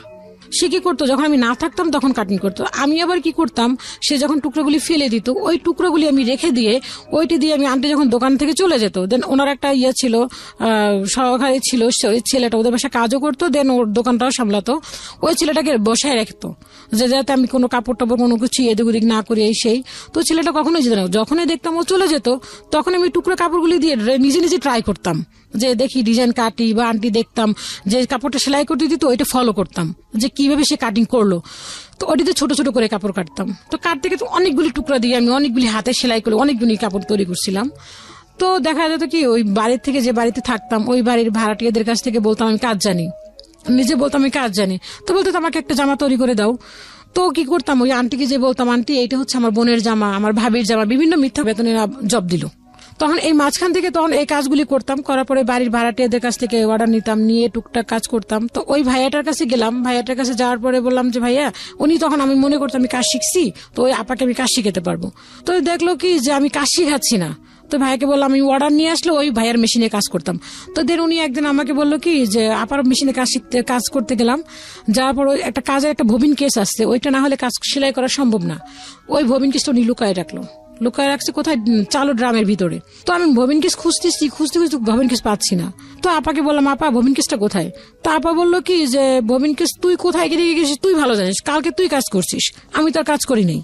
তো এই কথা বলার পর আমার খুব কষ্ট লাগলো, কারণ দেখাবার তুই কাপড়ের মধ্যে করে চুরি করে নিয়ে গেছিস কিনা। তা আমার না জিনিসটা শুনে এত কষ্ট লাগলো যে আমি একটা সামান্য ববিনকে চুরি করে নিয়ে যাব। আমি তো সারাদিন যেখানে থাকি সেখানে তো অনেক কাপড় থাকে, অনেক কিছুই থাকে, আমি তো কখনো সেগুলি নিয়ে আসি না, আর আমি একটা সামান্য ববিন কেস নিয়ে যাবো।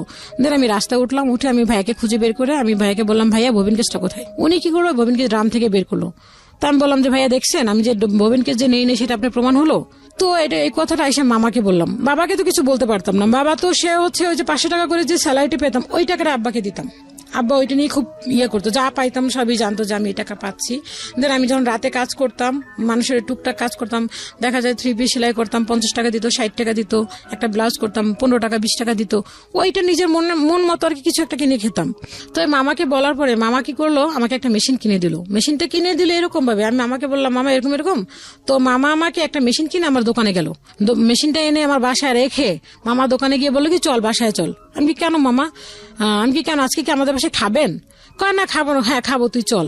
তো গিয়ে দেখলাম কি ঘরে মেশিন। আমি এতটা খুশি যে মেশিনটা পেয়ে, যে ঈদেও এতটা মানুষ খুশি হয় না। তো মেশিনটা পেলাম, পাওয়ার পরে এখন আমি আর কি টুকটাক অর্ডার নিচ্ছি, ওই আন্টিকে দিয়ে কাপড় কাটাচ্ছি, সেলাই করতেছি।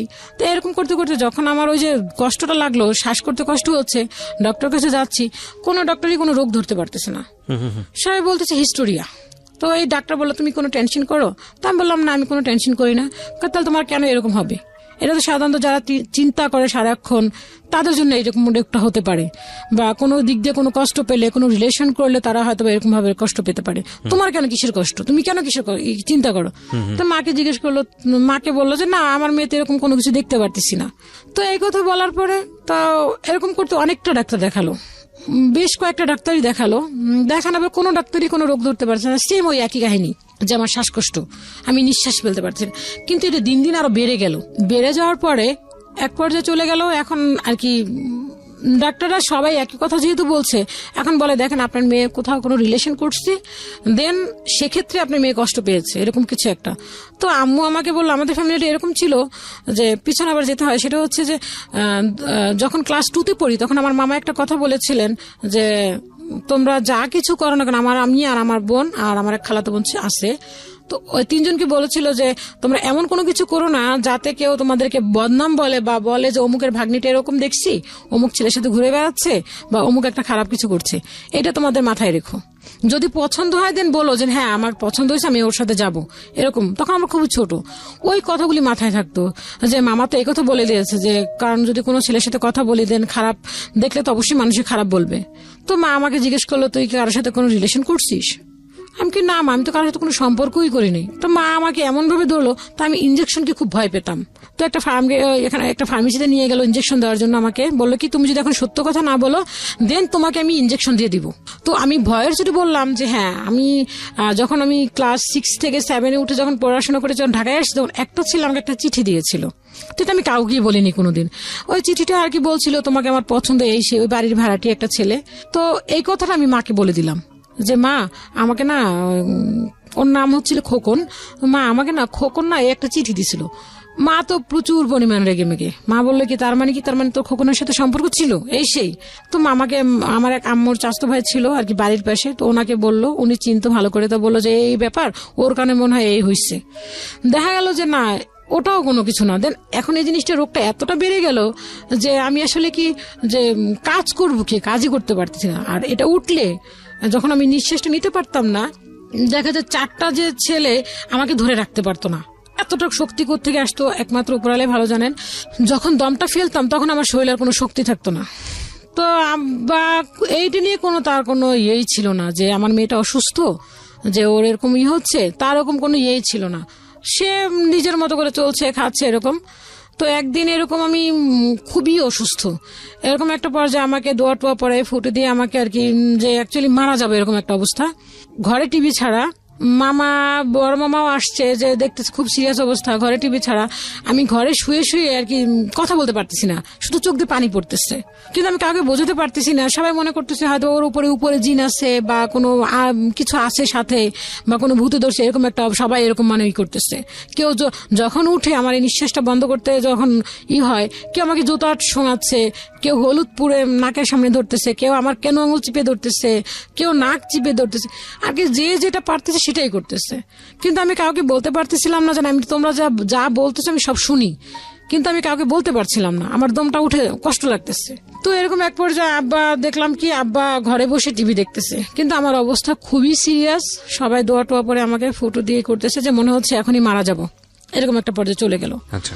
তো আব্বা পরে বাসার ভাড়াটিয়াটা বললো যে আপনি কি মানুষ, মেয়েটা মরার পর্যায়ে চলে গেছে আর আপনি মাঝখানে বসে টিভি দেখতেছেন, আপনি কি মানুষের মধ্যে পড়েন? আব্বা কি করলো, টিভিটা বন্ধ করে দিয়ে সে চলে গেল। সে কি করলো, পাশের রুমে গিয়ে আবার টিভি দেখা শুরু করলো। আমি যে ওখানে বসে এই অবস্থা, এটা সে কখনোই ফলো করলো না। তো আমার বড় মামার চোখে, আমার নানু মারা গেছে, আমার বড় মামা কান্না করে নাই, কিন্তু আমার অবস্থা দেখে আমার বড় মামা কাঁদতে কাঁদতে বের হয়ে যাচ্ছে বাসা থেকে। তখন আমার ছোট মামা ঢুকতেছে যে কি দেখতে যাচ্ছিস, লাশ দেখতে যাচ্ছিস, যাই দেখ মেয়েটার অবস্থা। আর ওর বাপে টিভি দেখতেছে পাশে বসে বসে, ওর বাপে কোন। তো আমার কাছে তখন মনে হচ্ছিল আমি একটা তরমুজ খাবো, আমার মনে একটা ইয়ে হলো। ঠিক তখনই মামা একটা তরমুজ নিয়েই আসছে আর কি, মনের একটা ইয়ে হলো যে খেতে পারতাম, কাউকে বলতে পারতেছিলাম না, বাট মনের একটা ইচ্ছা ছিল। মামা নিয়ে আসলো, আসার পরে মাকে বললাম ইশারা দিয়ে, মা আমি খাবো।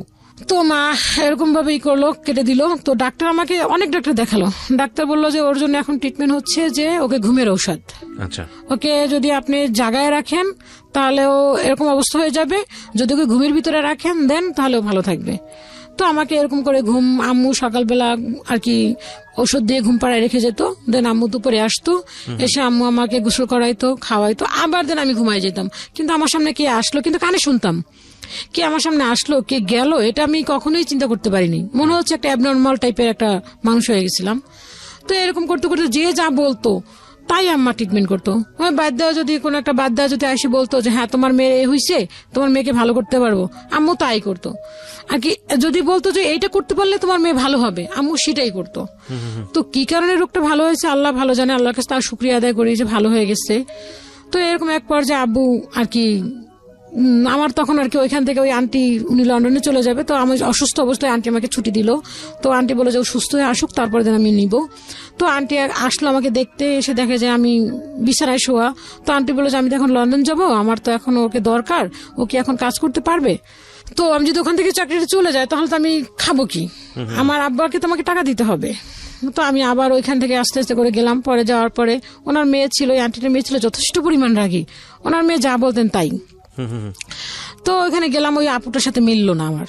আচ্ছা, হ্যাঁ ওই আপুটা যথেষ্ট পরিমাণ রাগী এবং খুব বদমেজাজি টাইপের একটা মেয়ে। ওকে। তো ওইখানে কাজ করলাম, কয়েকদিন কাজ করার পর ওনার সাথে আমার সাথে খুব আর কি রাগারাগি হলো।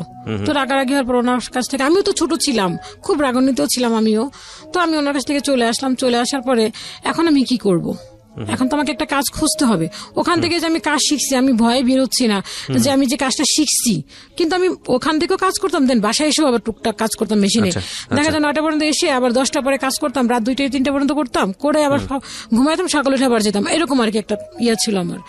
তো ওখান থেকে বের হবো ভাবতেছি কোথায় যাব, কি কার কাছে যাব, আর এই কাজটা আমার ভালো কি না খারাপ, আমি কি করে কাজ করব।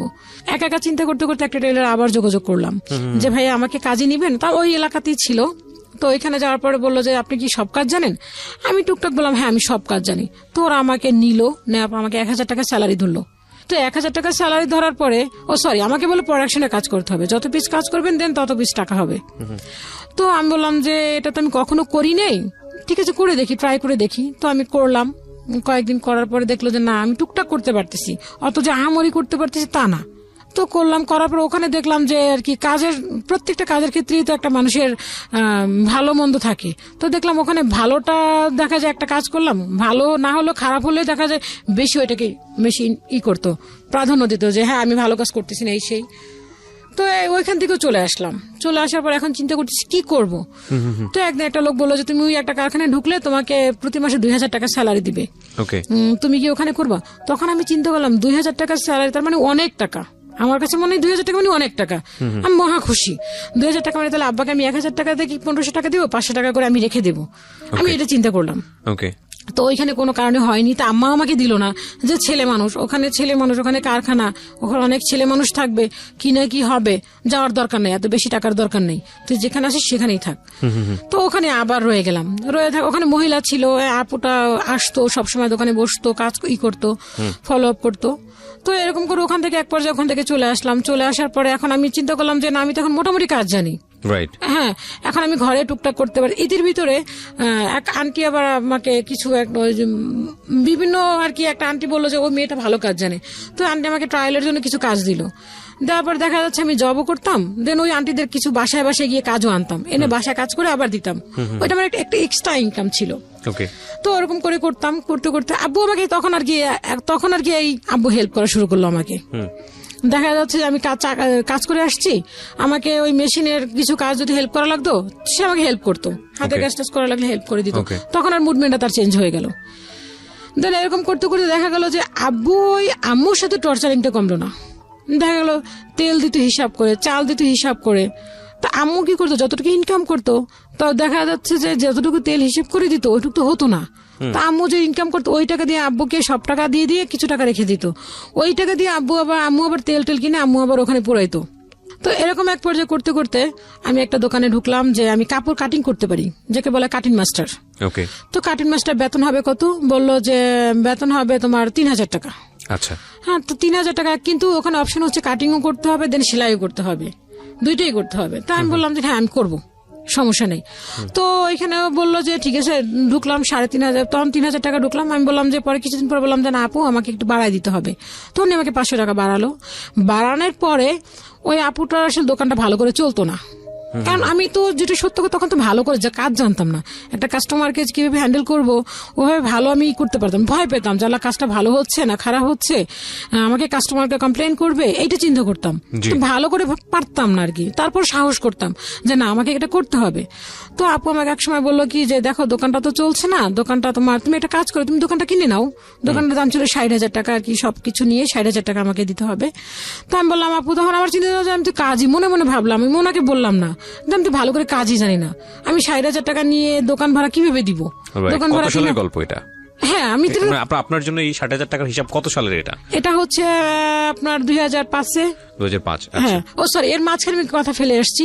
সেটা হচ্ছে এই পর্বটার আগে হচ্ছে, সেটা হচ্ছে যখন আব্বু আর কি আমি কাজ করা শুরু করলাম, তো আব্বুকে দেখলাম কি সারাক্ষণই ঘরের ভিতরে, এসে দেখতাম ওই টর্চারিংটা, আম্মুকে মারতো বা আম্মু দেখা যাচ্ছে যে রাতে ভাত খেত, লাইট অফ করে ভাত খেত, সকালে কোনো শব্দ করতে পারতো না।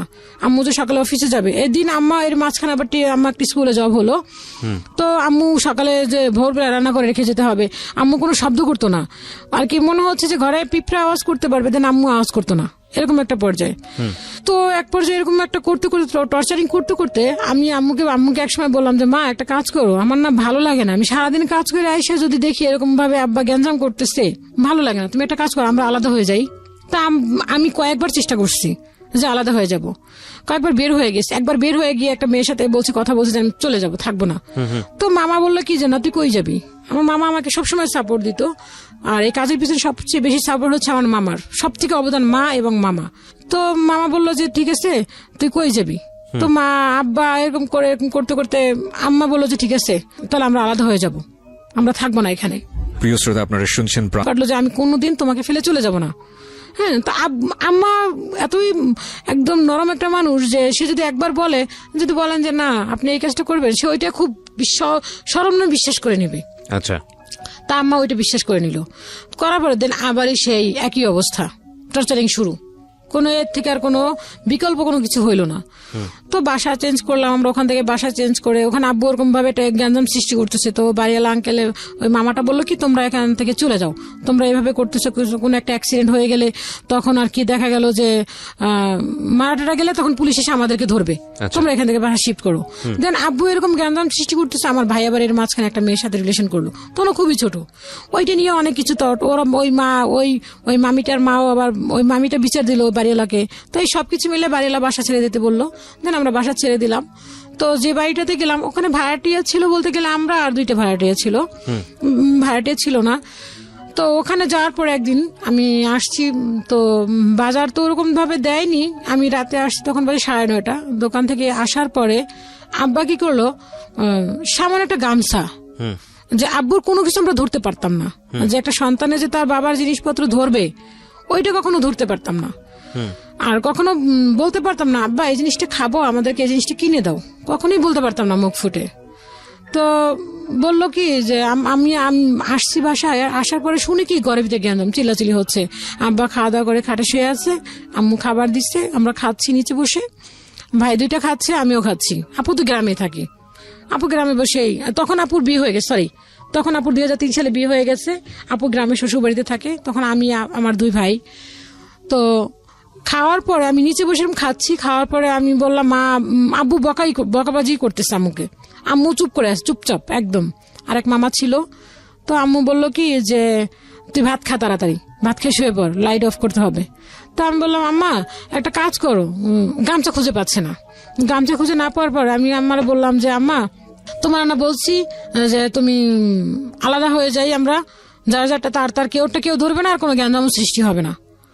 আমি এই কথাটা বলতে পারি, আমি 1 লোকমা ভাত মুখে দিছি, দেন আব্বু পিছনে খাট থেকে বসে আমাকে এমন ভাবে লাথি মারলো, আমার ভাতের প্লেটটা ছুটে গিয়ে অন্য একটা জায়গায় পড়লো, আর আমাকে ভাত মুখেরটাও পড়ে গেল। পড়ে যাওয়ার পর আমি তখন একটা বকা দিছিলাম আব্বুকে, যে তখন আমি এই বকাটা ছিলাম যে বাচ্চা তোকে আমি দেখিয়ে ছাড়বো। বাবাকে বলেছিলেন? হ্যাঁ, তখন আমি এই জীবনে আমার মা এবং বাবাকে, মাকে তো কোনোদিন কথাই বলিনি, বাট বাবাকে এই জীবনে ফার্স্ট টাইম, বাবার চোখের দিকে তাকে কথা বলতে পারতাম না, তো ঘর থেকে বের হয়ে গিয়ে এই কথাটা বলছি যে তুই সারা জীবন আমাদেরকে জ্বালাইছিস, আজকে তোরে দেখাই ছাড়বো, তুই আর একটা মার দে আমাকে। তখন আব্বা কি করলো, যে গালিটা শোনার পরে আমি দৌড়ে গিয়ে আমি আর একটা ঘরে ঢুকছি, ঢোকার পরে আব্বা কি করলো, লাঠি, এমন একটা লাঠি নিয়েছে, ওই লাঠিতে যদি আমাকে একটা বাড়ি মারতো দেন আমাকে আর থাকার মতো কোনো পসিবল ছিল না আর কি। আম্মাকে এমন ভাবে বাড়ি ছাড়ছে যে আম্মা ওই মুহূর্তে বাড়িটা যদি পড়ে তাহলে আম্মা তো শেষ। আম্মা তাড়াতাড়ি করে দৌড়ে রাস্তা উঠলো, আর আমি ওই রুমের ভিতরে দরজা লাগাই দিলাম। দেন ওই দরজা ভাঙা শুরু করতেছে, দরজা ভাঙতেছে, ভাঙার পরে এখন ওই দরজা ভাঙতে পারছে না। পরে ওই যে ওই লোকের, ওই রুমের যে ওনার লোক হাজবেন্ড ছিল, উনি সামনে এসে খালো আপনি এটা কি করতেছেন, আপনি কেন আমার রুমের দরজা ভাঙতেছেন? এখন আমাকে না পেয়ে কি করলো, আমার মেশিনটাকে ভেঙে ফেললো। আমার মেশিনটাকে ধরে একদম পুরো জায়গায় ফেলছে, মেশিনটা পুরো খুলে টুলে অস্থির। পরে আমার মামা ছিল, ওই মামাটা কি করলো, ওইটা বাঁচাইলো। বাঁচানোর পরে আমাকে ঘর থেকে বের করে দিল। দেওয়ার পরে আমি কি করলাম, ওই রাত ওই বাসায় ছিলাম, ওই ফ্লোরে শোয়া, ওদের বিছানা আর কি একটা কাঁথা দিল আমাকে, তো ফ্লোরে শুয়ে রইলাম। শুয়ে থাকার পরে সকালে উঠলাম, উঠার পরে মনে হলো যে আমি ভাবলাম, আমার এতটা কষ্ট লাগলো যে সারাদিন আমি আমি কষ্ট করে আসি, তারপরে কেন এত অশান্তি? তুমি টাকা চাইছো, তুমি ছোটবেলা থেকে টাকা চাইছো, টাকা দিচ্ছি তোমাকে, আমি যতটুকু ইনকাম করি সবই তোমাকে দেই, আর আমি সারা রাত ধরে যেটা কাজ করি সেইটাই আমি নিজে খরচ করি, টুকটাক যেটুকু পাই, অনেক পরিশ্রম করি। তুমি টাকার জন্য যত কিছু করলা, মা টাকা দিচ্ছে, আমি টাকা দিচ্ছি, তারপর তুমি কেন এত অশান্তি করবা? তোমার অশান্তিটা কিসের? তো কষ্ট লাগলো। তো আমি একটা সমিতি করছিলাম, 200 টাকা করে রাখতাম, ওইখান থেকে কিছু টাকা পাইছিলাম, 6 থেকে 7 হাজার টাকা পাইছিলাম। ওই টাকাটা ছোট মামাকে দেওয়ার কথা ছিল, ওই টাকাটা মামা ব্যাংকে রেখে দিবে, আমার জন্য একটা ডিপিএস করছিল। তো মামাকে টাকাটা দেওয়ার জন্য আমি রেখে দিছিলাম। তো ওই টাকাটা নিয়ে আমি কি করলাম, আমি আর থাকবো না, আমি আব্বার কাছে আর থাকবো না, আমি বাসা থেকে বেরিয়ে হয়ে যাবে এখন। তো বের হয়ে গেলাম, বের হয়ে গিয়ে আমি একটা পাশের বাড়িতে, ওখানে মেবি মনে করেন 18 না 20টা ঘর ছিল, তো ওই বাড়িতে আমি একটা রুম রাখলাম। রুম রেখে 1800 টাকা ভাড়া ছিল রুমটার। তো রাখলাম। আমি তখন মা ছিল না বাসায়, মা তো চলে গেল অফিসে সকালবেলা। আমি এইটা কাজ করলাম, আমি দোকানে আর গেলাম না, না গিয়ে আমি এই কাজগুলি করলাম। আমি আর থাকবোই না, আমার কথা হচ্ছে আমি থাকবো না। আমি দেখতে দেখতে এখন অতিষ্ঠ হয়ে গেছি, আমার পক্ষে আর সম্ভব না। আমি ইনকাম করে খাই, তাহলে আমি কেন তার কাছে থাকবো? তো এরকম করে করতে করতে পরে লাস্ট মোমেন্টে আমি চলে গেলাম। আব্বাও তখন কাজে চলে গেল। যাওয়ার পরে আব্বা আসলো, সে যে কাজে গেল, কাজে থেকে কাজ করলো না, সে চলে আসলো বাসায়। বাসায় চলে এসে সে কি করলো, আমি তো জাস্ট চলে গেলাম, আমি রুম রাখছি, জাস্ট বলে আসছি, আমি অ্যাডভান্স টাকা দেইনি, জাস্ট আমি কথা বলে আসছি। আব্বা এসে কি করলো, আমার ঘরের যে কাপড় চোপড় যাচ্ছিল, আমি নিজের টাকাতে যেটুকু কেনাকাটা করছি, আর ওই জিনিসগুলি, ঘরে কোনো কিছু কিনতো না। সে বলতো আমার ঘরে কিছু লাগবে না। বলতাম যে না আব্বা, একটা গ্লাস কিনি, একটা কিনি, মানুষ আসলে কি বলবে, ঘরে তো একটা পরিবেশ দরকার আছে, আমার কোনো কিছু দরকার নেই। তো আমি কিছু টাকা জমাইয়া মামাকে দিয়ে জিনিসগুলি কেনাইতাম, যে একটা মানুষ আসলেও তো আমাকে একটা গ্লাস পানি দেওয়ার জন্য একটা গ্লাস প্রয়োজন আছে আমার। তো ওই জিনিসগুলি আব্বা আমাকে দিয়ে দিল। আমি বললাম যে এই জিনিসগুলি আমার, সে কিছু বললো না, ওই জিনিসগুলি নিয়ে আমাকে বের করলো। দেন আমি একটা বিছানার চাদর কিনছিলাম। তো বিছানার চাদরটা কেনার পরে আমি যে আব্বা যে একটা চাদর কিনছিল, আমার বড় আপু আসার পরে ওই চাদরটা কেনার পর আপু যে চাদরটা কিনছিল আব্বুর টাকা দিয়ে, ওই চাদরটা তখন বিছানো ছিল, খাটে বিছানো ছিল। আর যে আমি যে একটা নতুন চাদর কিনছি, চাদরটা ছিঁড়ে গেছিল আর কি, হালকা পাতলা ছিঁড়ে গেছিল। তো ওই আমি নতুন চাদরটা যখন নিয়ে আমার কাপড় চোপড় ভাঁজ করার জন্য আমি গিট্টু দিব, তখন আমার ভাই দুটাকে বলতেছে ওই চাদর রাখ। তা আমি বললাম কেন ওই চাদর দিব, তো আমি নিজে কিনছি, আমি সামনে দাঁড়ায়। তো বললো যে ওই চাদর, সরি, মাঝখানে আমার কাপড় চোপড় নিতে দিবে না, আমার কিচ্ছু নিতে দিবে না, ঘরের সবকিছু রেখে দিবে। তো আমি বললাম এগুলি আমার জিনিস কেনা, আমি কেন আপনি এগুলি রেখে দিবেন? তখন আবার আমাকে মারতে আসতেছে। তখন ওই বাড়ির ভিতরে একটা ছেলে ছিল, ওই ছেলেটা আমাকে পছন্দ করতো, বাট আমি জানতাম না। তো ওই ছেলেটা আমাকে এমন ভাবে গাইড দিচ্ছিল, এলাকার মাস্তান টাইপের একটু ছিল, ওকে মনে করেন বিভিন্ন পুলিশ, আর্মি, র্যাব এগুলি ধরতো। তো ও খুব শেল্টার দিল আমাকে। তখন দরজার সামনে দাঁড়িয়ে বললো আপনি কোনো কথা বলবেন না, ওর জিনিসপত্র নিয়ে যাবে। তো নিয়ে যাওয়াতে ওই তখন চাদরটা আমার বললো যে এই চাদরে ঘুমাইছে না, এই চাদর কেন নিবে, এই চাদর নিয়ে যাবে, এইটা নিয়ে যাবে, এটাও ঘুমাইছে না, এটা ওর চাদর না, ঘুমাইয়া শিরছে কেন? তো আমি আর কিছু বললাম না, আমি ওই চাদর নিয়ে ওইগুলি নিয়ে আমার পাতিল, আমি একটা পাতিল কিনছিলাম আর কিছু কাঁচের জিনিস কিনছিলাম, ওগুলি নিয়ে আমি চলে আসছি। আসার পরে বাইরে বের করে দিল, তো আমার সবকিছু বের করে দিল। তখন আমি কি করবো, তখন চিন্তা করলাম আমি কি করবো, কোথায় যাবে? তো রুম তো রাখি না, একটা মেয়ে মানুষ একটা রুম রাখবো। তখন আমি চিন্তা করলাম একটা মেয়ে মানুষ রুম রাখবো, ওখানে আমি থাকবো কি করে, এতগুলি ভাড়াটি একটা মেয়ে মানুষ থাকা কি সম্ভব? তো ওই যে ছেলেটা আমাকে পছন্দ করতো, তো ও কি করলো, ওইগুলি নিয়ে সব ওর রুমে রাখলো। ওর রুমে রাখার পরে কি করলো, আমি তখন মা আসলো, মা আসার পরে বললাম যে মা এরকম আমার ঘর থেকে বের করে দিচ্ছে, আমি কি করব, আমি রুম রাখছি ওই বাড়িতে, ওখানে আমি থাকবো। তুই ওখানে থাকতে পারবি? তাই বলে আমি থাকতে পারবো, কোনো সমস্যা নেই। পরে গেলাম, তখন গেলাম ও বাড়িতে গিয়ে রুম রাখলাম। রাখার পর ওদের সাথে কথা বললাম। তখন আর কি যে আম্মুর যে আর ওই যে খাট একটা ছিল ঘরে, আর একটা যে সুকেত ছিল ওইটা দিয়েছিল ওই যে মামাটা আমাদের যে মামিটা অনেক করতো, আম্মুকে বলছিল জব দিবে, ওই মামা, ওই নানুর খাট, ওই নানুর সুকেস, এগুলি দিয়েছিল আম্মুকে। ওগুলি আম্মুর জিনিস, তাই আম্মুকে দিবে না। আম্মুর কোন একটা শাড়ি দিল না, আম্মুর কোন একটা কিচ্ছু দিল না, সবকিছু রেখে দিল আম্মুর। ভাইদের জিনিসপত্র দিল না। তো আমি একা গেলাম, আমি গিয়ে করলাম, তো আমার জিনিসপত্র যেগুলো ছিল সবকিছু নিয়ে গেলাম। আপনার প্ল্যান কি ছিল? আপনি বাসা থেকে বের হয়ে কোথায় যাবেন? বাসা থেকে গিয়ে প্ল্যান ছিল কি আমি এখানে থাকবো না, আমি রুম নিয়ে আমি একা থাকবো। যে কোনো জায়গায় চলে যাবো, বাট এখানে বাসায় না, আমি আর আব্বুর কাছে থাকবো না। আমার টার্গেট হচ্ছে যে আমি সারাদিন কাজ করি, উনি টাকা চাইছে, টাকা দিচ্ছি, বাট সে কেন এখন আমাকে এরকম ভাবেই করবে, মারবে কেন? আমি তো টাকা দেওয়ার কথা, এখন তো শান্তি হওয়ার দরকার। আমরা 4টা ভাই বোন, আমাদের সংসারটা সুখী হতে পারতো। 2টা ভাই বোন পড়াশোনা করছে, তুমি টাকা চাইছো, আমার তো পড়াশোনা তুমি বন্ধই করে দিচ্ছ। তো সেক্ষেত্রে তো তোমার এখানে এরকম মারধর করার তো কোনো কিছু নাই। আম্মু যা ইনকাম করে সবই তোমাকে দিচ্ছে, তুমি তো ওভাবে যে আমাদের যে ভালো খাবার দাবার তাও তো তুমি দিচ্ছ না আমাদেরকে। তুমি তো একটা যদি একটা মুরগি আনতো, তো দেখা যাচ্ছে 1 মাস 2 মাস 6 মাস পরে একটা মুরগি আনতো এরকম ভাবে। হ্যাঁ, তো দেখা যেত, তাও তো আমরা কখনো কমপ্লেন করতাম না যে আব্বা অমুকের ঘরে আনছে তুমি আনো না কেন, তাও কখনো তো কমপ্লেন করতাম না। যা দিতা তাই তো খেতাম, টাকা দিতাম, তাও তো ওরকম ভাবেই সুখী ছিলাম। চাইছিলাম শান্তি, তুমি তো শান্তি দিচ্ছ না। তখন ভাই দুটো আমার সাথে চলে আসলো, আমাকে নামাই দিচ্ছে। এখন আম্মু তো আর আমাকে একা রাখতে পারে না, যেহেতু আমি একটা উপযুক্ত মেয়ে, সেক্ষেত্রে আম্মু কেন আমাকে একা রেখে চলে যাবে। আম্মু আমার সাথে চলে আসলো, আম্মু চলে আসার পরে 2টা ভাইও চলে আসলো। রাতে ঘুমাতাম কি করে, কিছুই দিল না। ফ্লোরে, শুধু ফ্লোরে আমার ভাইদের ব্যাগ ছিল, দেন আমার কিছু টুকরো কাপড় ছিল, জামা ছিল, ওগুলি মাথায় দিয়ে ঘুমাতাম। তো এক পর্যায়ে দেখা গেল কোনো কিছুই দিচ্ছে না, আমাদের প্লেট গ্লেস আম্মু যে যেগুলি রাখছে ওগুলো কিছুই দিবে না। কি করলো, ওই যে ওই মামাটাকে ডাকলাম, ডাকার পরে ওই মামা আসলো, আসার পরে ওই মামা সালিশি করলো, বললো যে তুই এগুলি আব্বুকে বলো তুমি এগুলি কেন রেখে দিচ্ছ, এগুলো তো আমি দিচ্ছি, এগুলি আমার মায়ের জিনিস, ওকে দিচ্ছি, তুমি এগুলি কেন রাখলো? ওকে তো আমি যেতে বলি নাই। আমার আম্মুর কথা বলো, ওকে তো আমি যেতে বলি না, যেতে বলছি ওকে, ও চলে গেছে। ও কেন গেল? ও যাবে না, ও থাকবে, ও যাবে। হ্যাঁ, এই কথা বলার পর আম্মু বললো এটা কেমন, মামাটা বললো এটা কেমন কথা, যে তোমার এত বড় একটা উপযুক্ত মেয়েকে তুমি ঘর থেকে বের করে দিছো, তাহলে ও কোথায় যাবে, ও কোথায় থাকবে? তো এরকম এক পর্যায়ে দিলই না দেওয়াতে সে লাস্ট মোমেন্টে কি করলো, পরে মামা বললো যে তুমি যদি এগুলি না দাও, আব্বুর নাম ধরে বললো, তুমি যদি এগুলি না দাও তাহলে কিন্তু খুব খারাপ পর্যায়ে চলে যাবে, এগুলি সবকিছু দিতে হবে। তো মামা যখন হুমকি দিল, তো ওই মামারা ওই এলাকার স্থানীয় আর কি, অ্যাকচুয়ালি স্থানীয় মানে বাড়ি করছে, ওই ফার্মগেট এলাকাতে বাড়ি আছে ওনাদের। তো ওই হুমকির ভয়ে বললো কি যে ঠিক আছে। তখন আমার ছোট চাচা আমাদের ফার্নিচার গুলি যা যা ছিল একদম কড়াই থেকে ঢাকনা থেকে শুরু করে সবকিছু নিয়ে চলে গেল। আমাদের ঘরে ছিল শুধুমাত্র আপনার খাটটা ছিল, আর ওই সুকেশটা, যে আম্মার কাপড় চোপড়টি, আর ভাইদের বড় আপু গ্রামে। তো বড় আপুকেও আর কি, বড় আপু শ্বশুরবাড়িতে যে খুব ভালো আছে তাও না, কারণ বাবা বড় আপুর হাজবেন্ডকে বের করে দিচ্ছিল শ্বশুরবাড়ি থেকে। যদি একটা জামাইকে বের করে দেয় সবাই তো ভালো মাইন্ডে নেয় না, আমার দুলাভাইটা একটু আর কি বদমেজাজে ছিল। তো আপু যে খুব সুখে আছে তাও না, আপুকে সারাক্ষণ এটা নিয়েই করতো যে তোর বাবা তো আমাকে বের করে দিচ্ছে, তোদের বাড়িতে আবার কেন যাব।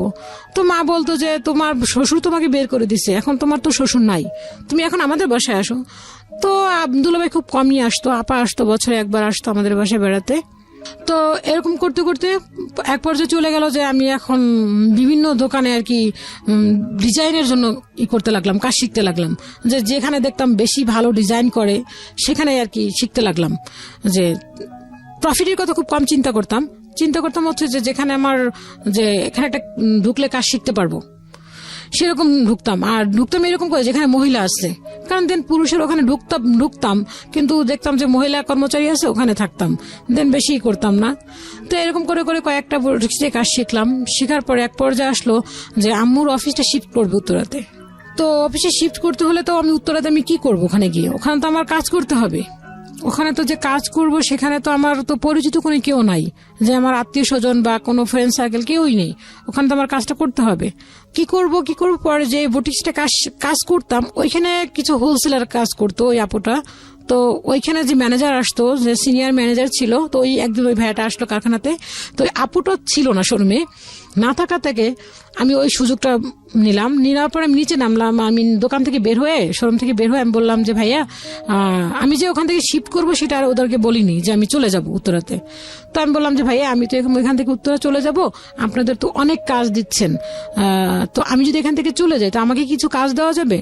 তো উনি বললো আপনি কোথায় যাচ্ছেন? আমি বললাম আমি উত্তরাতে শিফট করবো, আমার আম্মুর অফিস উত্তরাতে চলে যাবে, তো আমি উত্তরাতে চলে যাব।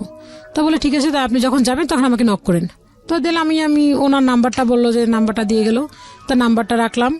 রাখার পরে আমি নাম্বারটা দিয়ে পরে আমি ওখান থেকে ওরা যখন কোনোভাবে জেনে গেল যে আমি উত্তরাতে চলে যাব, আমি এখানে থাকবো না, তখন ওরা আমাকে বাদ দিয়ে দিল, ওরা আমাকে আর রাখলো না কাজে।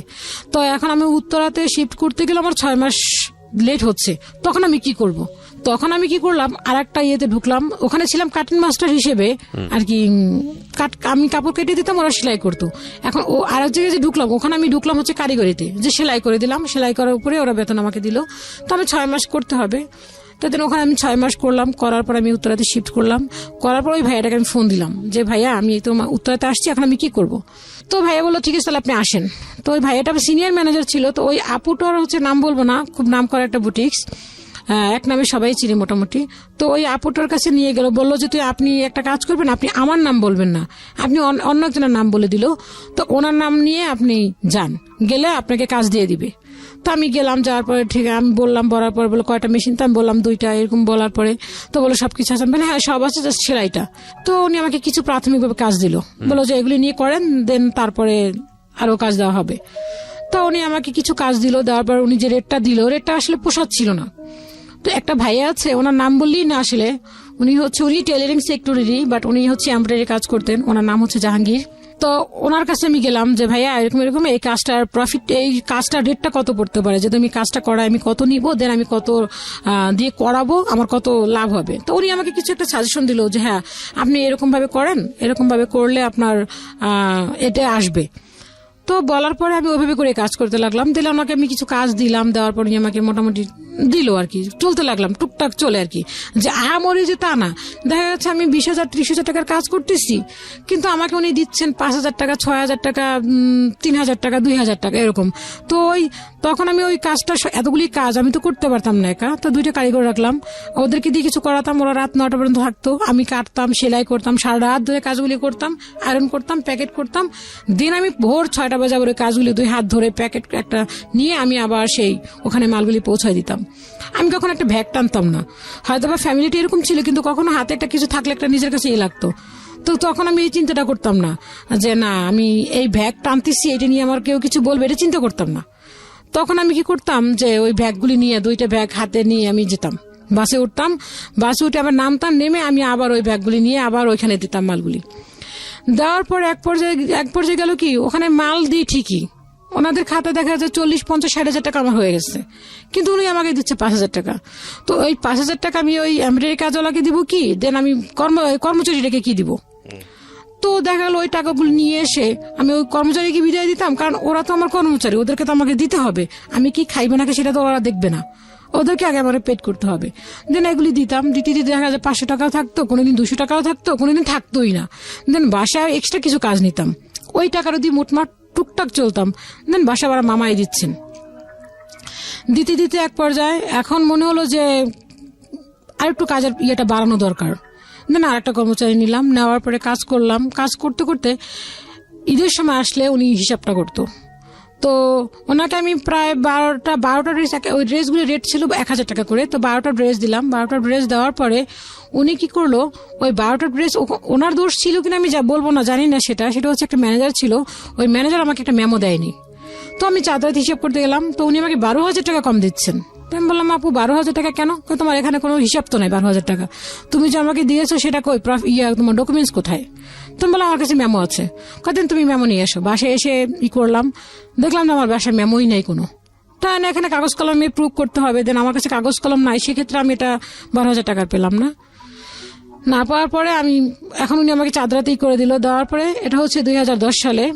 2010 সালে যখন উনি আমার 9 সালে কাজটা যখন বন্ধ করে দিল, চাঁদরাত আসলো, আসার পর কাজগুলি দেওয়ার পর টাকাগুলি দিল। 2010 সালে আমি ওনার কাছে গেলাম, যাওয়ার পরে বললাম আপা আমাকে কাজ দিবেন না? তো উনি আমাকে বললো কি যে এখন তো ঢাল সিজন, তুমি কিছুদিন পরে আসো। তো এখন আমি কি করবো? এই ঢাল সিজন এসে উনি যখন ওনার সিজন আসবে তখন আমাকে কাজ দিবেন, দেন যখন সিজন ছাড়া হয়ে যাবে তখন আমাকে কাজ, এর মাঝখানে উনি আমাকে কাজ দিতে চাইলো না, কাজে কিছু অল্টার হলো। কাজের অল্টার হলো না, ওখানে যে ম্যানেজার ছিল ওই ম্যানেজারের সাথে কোনো মেয়ে মানুষ কথা বলতে পারবে না। ওই ম্যানেজারের সাথে কথা বলবো কেন?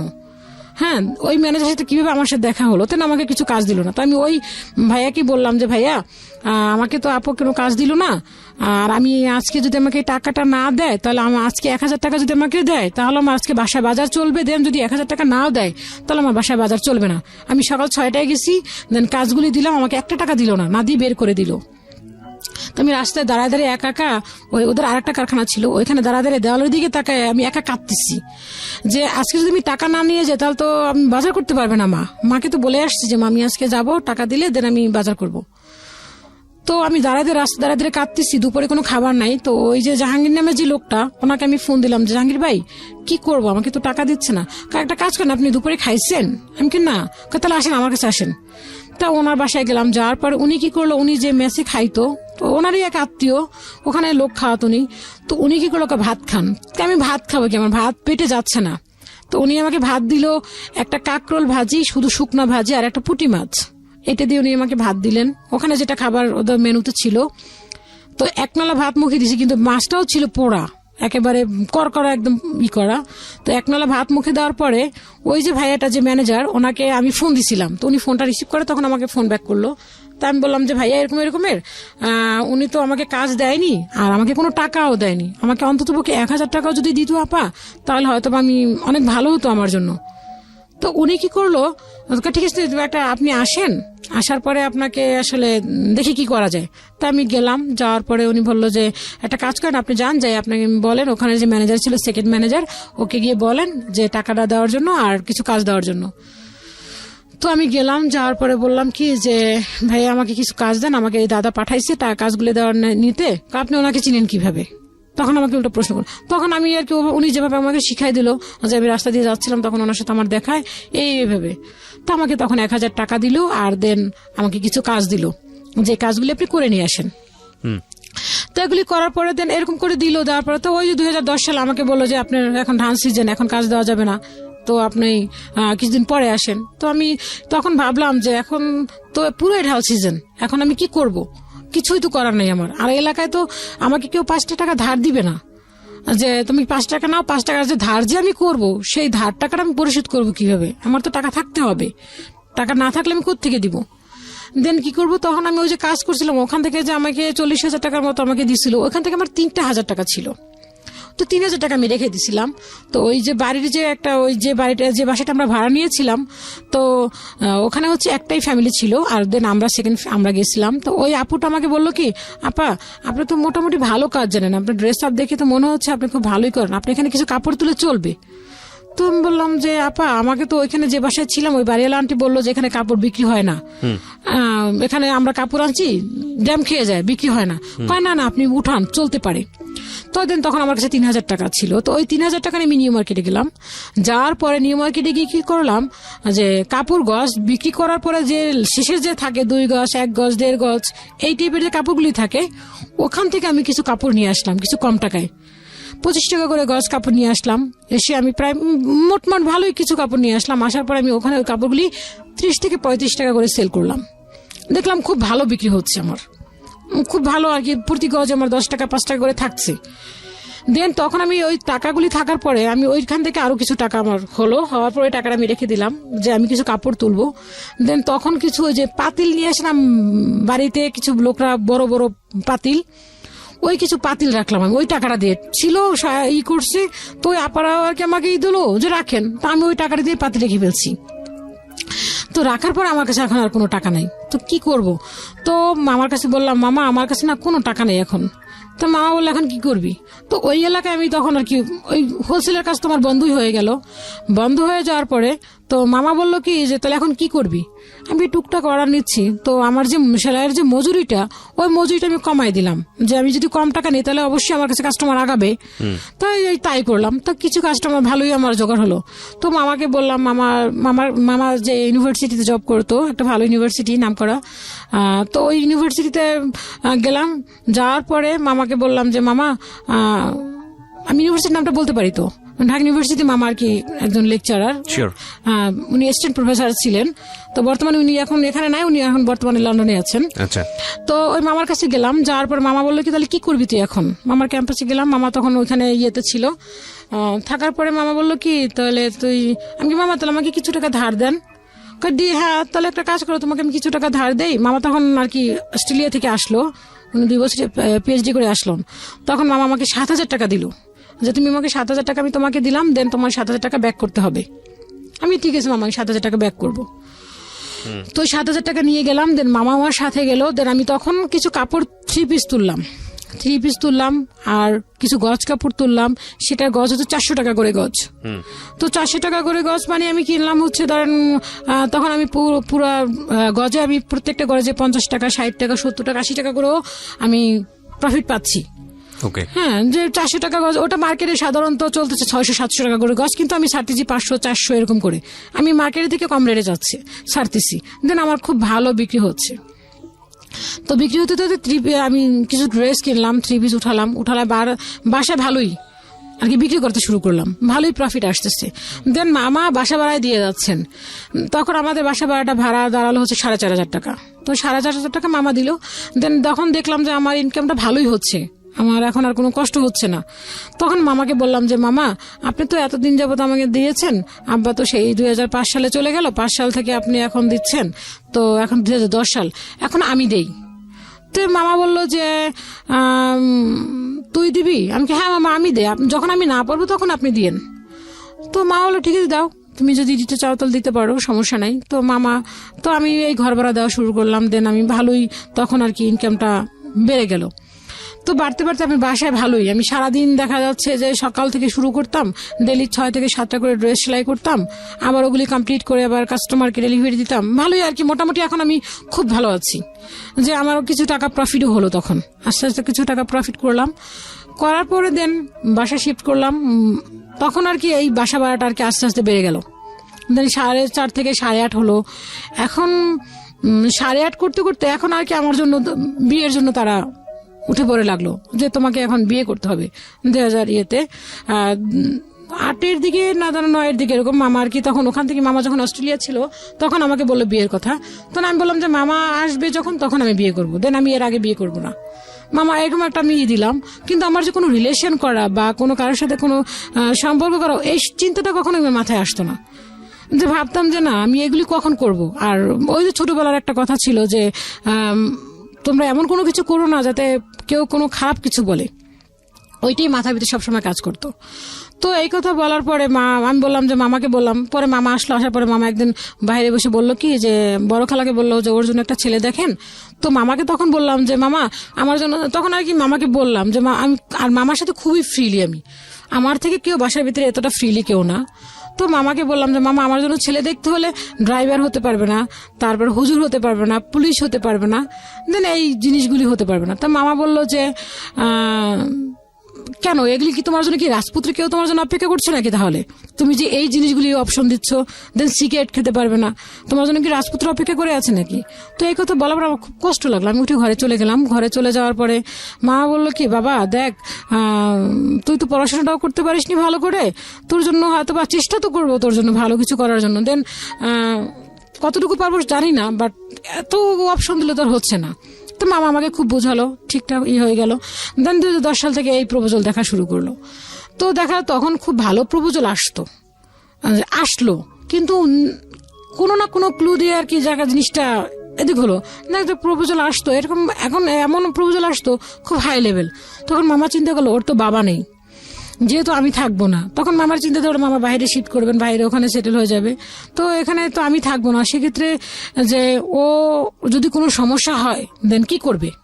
কিন্তু ভাইরা তখন মোটামুটি ভালোই পড়াশোনাই করলো। তো ছোট ভাইটাও মোটামুটি করতে লাগলো।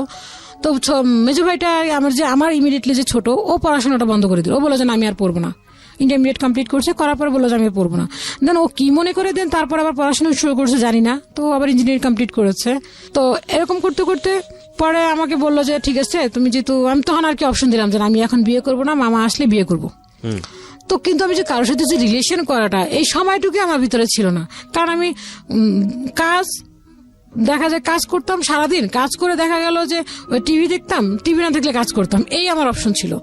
তো এর পিছনে একটু যেতে হয়। 2006 সালে যখন আমার পড়াশোনাটা যখন বন্ধ হয়ে যায়, তো একটা ছেলে বলছিল যে ও ওপেন ইউনিভার্সিটিতে ভর্তি হবে। আচ্ছা, তো ওর কথা শুনে আমার কাছে না মনে হলো যে হ্যাঁ, আমিও ওপেন ইউনিভার্সিটি ভর্তি হব, আমিও পড়াশোনা করব, ও যদি করতে পারবে ভর্তি করাতে।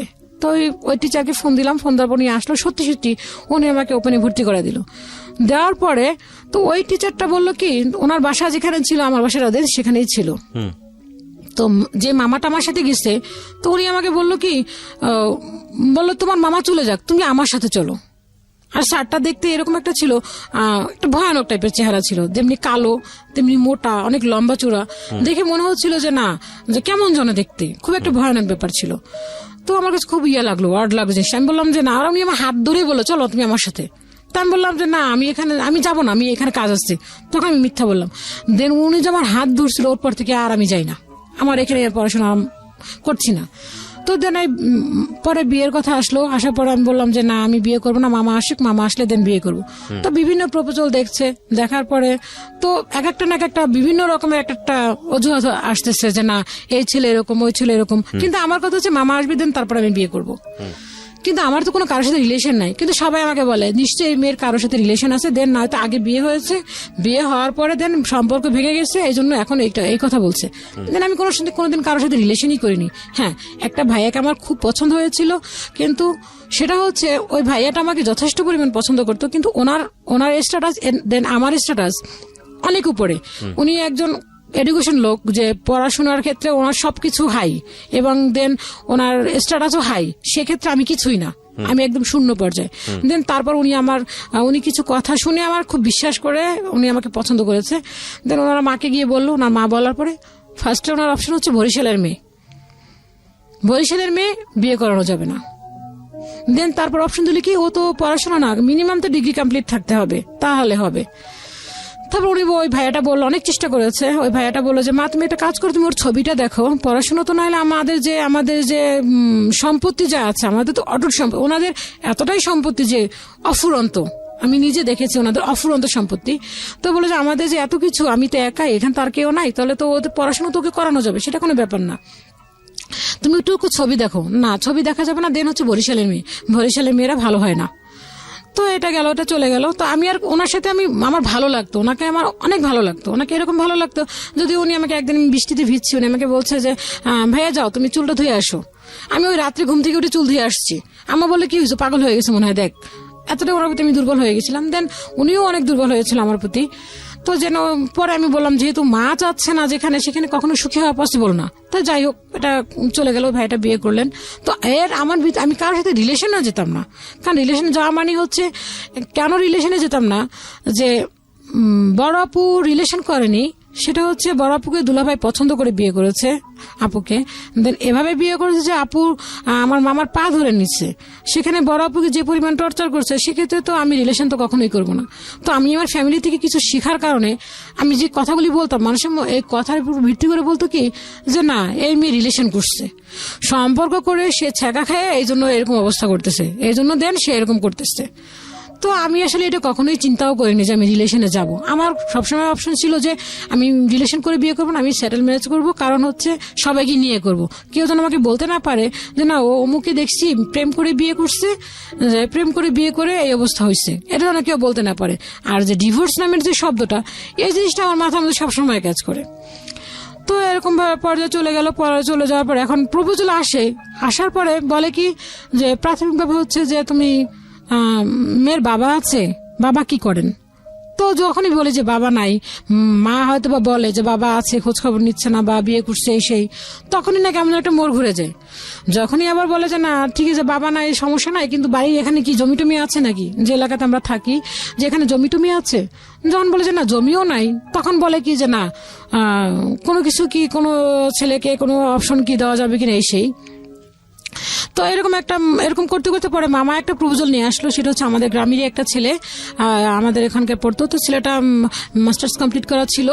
দেন ওকে অপশন দিয়েছিল মামা হচ্ছে জব দিবে, জব দিয়ে মামা বলছিল যে মামা একটা ভার্সিটিতে জব দিয়ে দিবে, জব দিয়ে গিয়ে ওকে আমার কাছেই করবে। তো মামার সবসময় ইচ্ছা ছিল যে আমাকে একটা ভালো ফ্যামিলিতে বিয়ে দিবে, একটা শিক্ষিত ছেলে, কারণ আমার ভাগ্নিটা ছোটবেলা থেকে অনেক কষ্ট করেছে। সেক্ষেত্রে যদি একটা ভালো ছেলে, একটা শিক্ষিত ছেলে দেয়, তাহলে হয়তো ওর লাইফটা অনেক ভালো পর্যায়ে চলে যাবে, ওর এই কাজটাও আগাতে পারবে। আর যদি কাজটা না করাতে চায় সেটা পরের ব্যাপার। তো ওই ছেলেটাকে আনলো, ছেলেটা আমাকে পছন্দ করলো, করার পরে দেখা গেল কি যে মামা বললো যে গভর্নমেন্ট জবের কথা। তো গভর্নমেন্ট জবের কথা নিয়ে বলার পরে এক সময় হলো কি যে ও আমাকে এতটাই পছন্দ করতো যে আমি যদি বলতাম এখন রাত তাহলে রাত, যদি বলতাম দিন তাহলে দিন। তো আমার নিজের মাথার মধ্যে একটা কাজ করলো যে এত ভালো মানুষ হয় কি করে, তার ভিতরে বিন্দু পরিমাণ কি রাগ হতে পারে না? আমি যে এত রাগ দেখাচ্ছি, যে এত কিছুই করতেছি, তার ভিতরে বিন্দু পরিমাণ রাগ নাই। তো আমার কাছে মনে হলো যে আমি তাকে একটু ট্রাই করি। তার কারণও হচ্ছে আমি একটা অসুস্থ ছিলাম। তো অসুস্থতা থাকার কারণে উনি আমাকে বললো যে মিরপুর দিয়ে আসতেছিলাম, তখন বলে তুমি একটা কাজ করো, তোমার হার্টটা টেস্ট করো। তো আমার জিনিসটা রাগ হলো, তার মানে কি আমি রোগী বিয়ে করবা? ঠিক আছে, আমি হাঁটতে হাঁটতে 1 নম্বর চলে আসছি। দেন আমার পিছনে সে 1 নম্বর পর্যন্ত হেঁটে হেঁটে আসছে আমাকে কনভিন্স করার জন্য। তো এরকম করতে করতে পরে আমি বাসায় এসে আমার মনের মধ্যে একটা কৌতূহল জাগলো যে না, ওকে আমি ট্রাই করে দেখবো, যে দেখি সত্যি কি আমাকে ভালোবাসে, নাকি আমার জবের জন্য মামার পিছনে ঘুরে বেড়াচ্ছে, আমাকে এরকম ভাবেই করতেছে। তো যে এরকম বললাম সেরকম ওই কাজটা করলাম কিরকম, আমার কাছে সেকেন্ড একটা নাম্বার ছিল। তো এক ভাবি আছে, তো ভাবির সাথে খুব ভালো রিলেশন আমার। তো ভাবিকে বললাম, ভাবি তুমি কি একটা কাজ করে দিতে পারবে আমাকে? তো ভাবি বললো কি যে হ্যাঁ করে দেওয়া যাবে না কেন? আমি তুমি একটা কাজ করো, তুমি একটু ওকে ট্রাই করে দেখবা। তো ভাবিকে বললাম যে তুমি আমার একটা কাজ করো, আমি নাম সম্পূর্ণ তুমি করবা, আমার সম্বন্ধে যত খারাপ কিছু আছে তুমি সেটা ট্রাই করবা। ও এরকম ভাবে থাকতো। সেটা হচ্ছে কি আপনার দেখা গেল যে আপনার ওই যে অফিস থেকে বের হলে আমাকে ফোন দিত, অফিসে ঢোকার সময় ফোন দিত, একটা ইংলিশ নিউজে ছিল। তো এরকম করতে করতে দেখা গেলো আমার এই সন্দেহ হওয়ার কারণে ভাবিকে বললাম। তো ও প্রতিদিন সন্ধ্যার সময় অফিস থেকে বের হলে আমাকে ফোন দিয়ে বেরোতো যে আমি বের হচ্ছি। তো এটা বলার পরে তো ওই ভাবিকে নাম্বারটা দিলাম। নাম্বারটা দেওয়ার পর ভাবি আমি যা বললাম ঠিক সেম তাই করলো। বলার পরে আমাকে আমি তখন ওই ভাবি বলার পরে ও আমাকে ফোন দিয়ে বললো কি যে আমাকে না একটা মেয়ে ফোন দিচ্ছে, বলতেছে তুমি এরকম। আমি আর ওকে তুমি কি বলছো? পরে বলতেছে যে এরকম যে ওর আমি বাসায় গিয়ে ফোন দিব, এইটা বলছে। তো আমি বললাম ঠিক আছে দেখো কি বলছে তোমাকে। আমাকে কিছু বলে নাই, জাস্ট তোমার নাম বলো তোমার বান্ধবী। তো এই কথা বলার পর প্রতিদিন সে সন্ধ্যা 6টায় আমাকে অফিস থেকে বের হয়ে ফোন দেয়, কিন্তু ওই সময় আর আমাকে ফোন দিল না। সে কি করলো, বাসায় গেল, বাসায় গিয়ে ওই ভাবির সাথেই বললো কি, ভাবিকে বললো যে আমি বাসায় গিয়ে আপনাকে ফোন দিব। তো সে কি করলো, বাসায় গিয়ে সে ড্রেস চেঞ্জ না করে ওই ভাবিকে ফোন দিল। তো ভাবিকে ফোন দিল, ভাবির সাথে সে কথা বললো 22 মিনিট 23 সেকেন্ড কথা বললো। সে বললো যে ভাবি বললো যে আপনি কেন ওই মেয়েকে বিয়ে করবেন? সে আমাকে যে আমার বাবার ব্যাপারে, আমি যে এতটা কাজ করতেছি বা এরকমের, সে আমাকে যত পরিমাণ নিচে নামানো দরকার অ্যাকচুয়ালি যেরকম নিচে নামানো যায় ঠিক সেভাবে আমাকে, এক কথা বলতে সে আমাকে করুণা করতেছে এরকম ভাবে। তো বললো যে আমি তো এই মেয়েকে তো আমার যোগ্যই না কোনো, এই মেয়েকে বিয়ে করতেছি শুধুমাত্র এই কারণে। তো এই কথা বলার পরে আমার না জিনিসটা শুনে অনেক খারাপ লাগলো, যে তার মানে কি মেয়েটা, তার মানে কি আমাকে সে করুণা করতেছে, তার মানে দেন আমাকে বিয়ে করার জন্য সেই করতেছে না, জবের জন্য। তার মানে সে যদি জব না থাকে দেন আমাকে তো অবশ্যই টর্চার শুরু করবে। ঠিক ওই মুহূর্তে তার একটা অ্যাপয়েন্টমেন্ট লেটার আসছিল গভর্নমেন্টের জবের, মামা ট্রাই করছে, পরে এক মামা বলছিল যে ওখানে ইন্টারভিউ দেওয়ার জন্য। দেন আমি তখন ওনার কথাটা শুনে আমি ফোনটা অফ করে দিচ্ছি, আমি আর ফোন খুলতেছি না, আমাকে কেউ পাচ্ছে না। আমার এতটা কষ্ট লাগলো, আমি শুয়ে কাঁদলাম কতক্ষণ। দেন তারপরে এই কথা বলার পরে আমার খুব কষ্ট লাগলো, আমি কাঁদার পরে বললাম কি যে আমি বিয়েই করবো না। তার মানে কি আমি পড়াশোনা না, আমার বাবা নেই, আমার বাবা এই করে, এজন্য কি আমাকে সে বিয়ে করে যাবে? আপনি ফ্যামিলি থেকে তখনও ডিটাচড, আপনি আলাদা আলাদা থাকছেন? না, আমি তো বাবা মায়ের সাথে থাকছি তখন মায়ের সাথে থাকছেন, কিন্তু বাবা থাকে না। বাবা আমাদের কাছ থেকে সেই 2005 সাল থেকে চলে গেছে। নিজের সংসার নিজেই চালাচ্ছেন? হ্যাঁ, নিজেই চালাচ্ছি। মামা দিন বাসা ভাড়া দিত, দেন এখন তো মামা বাসা ভাড়া দিচ্ছেন না, তখন আমি নিজেই দিচ্ছি বাসা ভাড়াটা। দেন খাবারের খরচটা আম্মু দিচ্ছেন। দেন কিছু দরকার হলে পড়াশোনার খরচটা হচ্ছে মামা কিছুটা বের করতেন। তো এই কথা বলার পর আমার খুব কষ্ট লাগলো। তখন মামাকে বললাম যে মামা, ফোন দিলাম তখন রাতে মামাকে, তখন মামা হচ্ছে আপনার ইয়েতে থাকে, মামা তখন ইউকেতে চলে গেছে। তখন মামাকে বললাম যে মামা এরকমের ও না এইগুলি বলতেছে। তখন মামা আমাকে বকা দিল, বললো তুই বেশি পণ্ডিতি করলি কেন?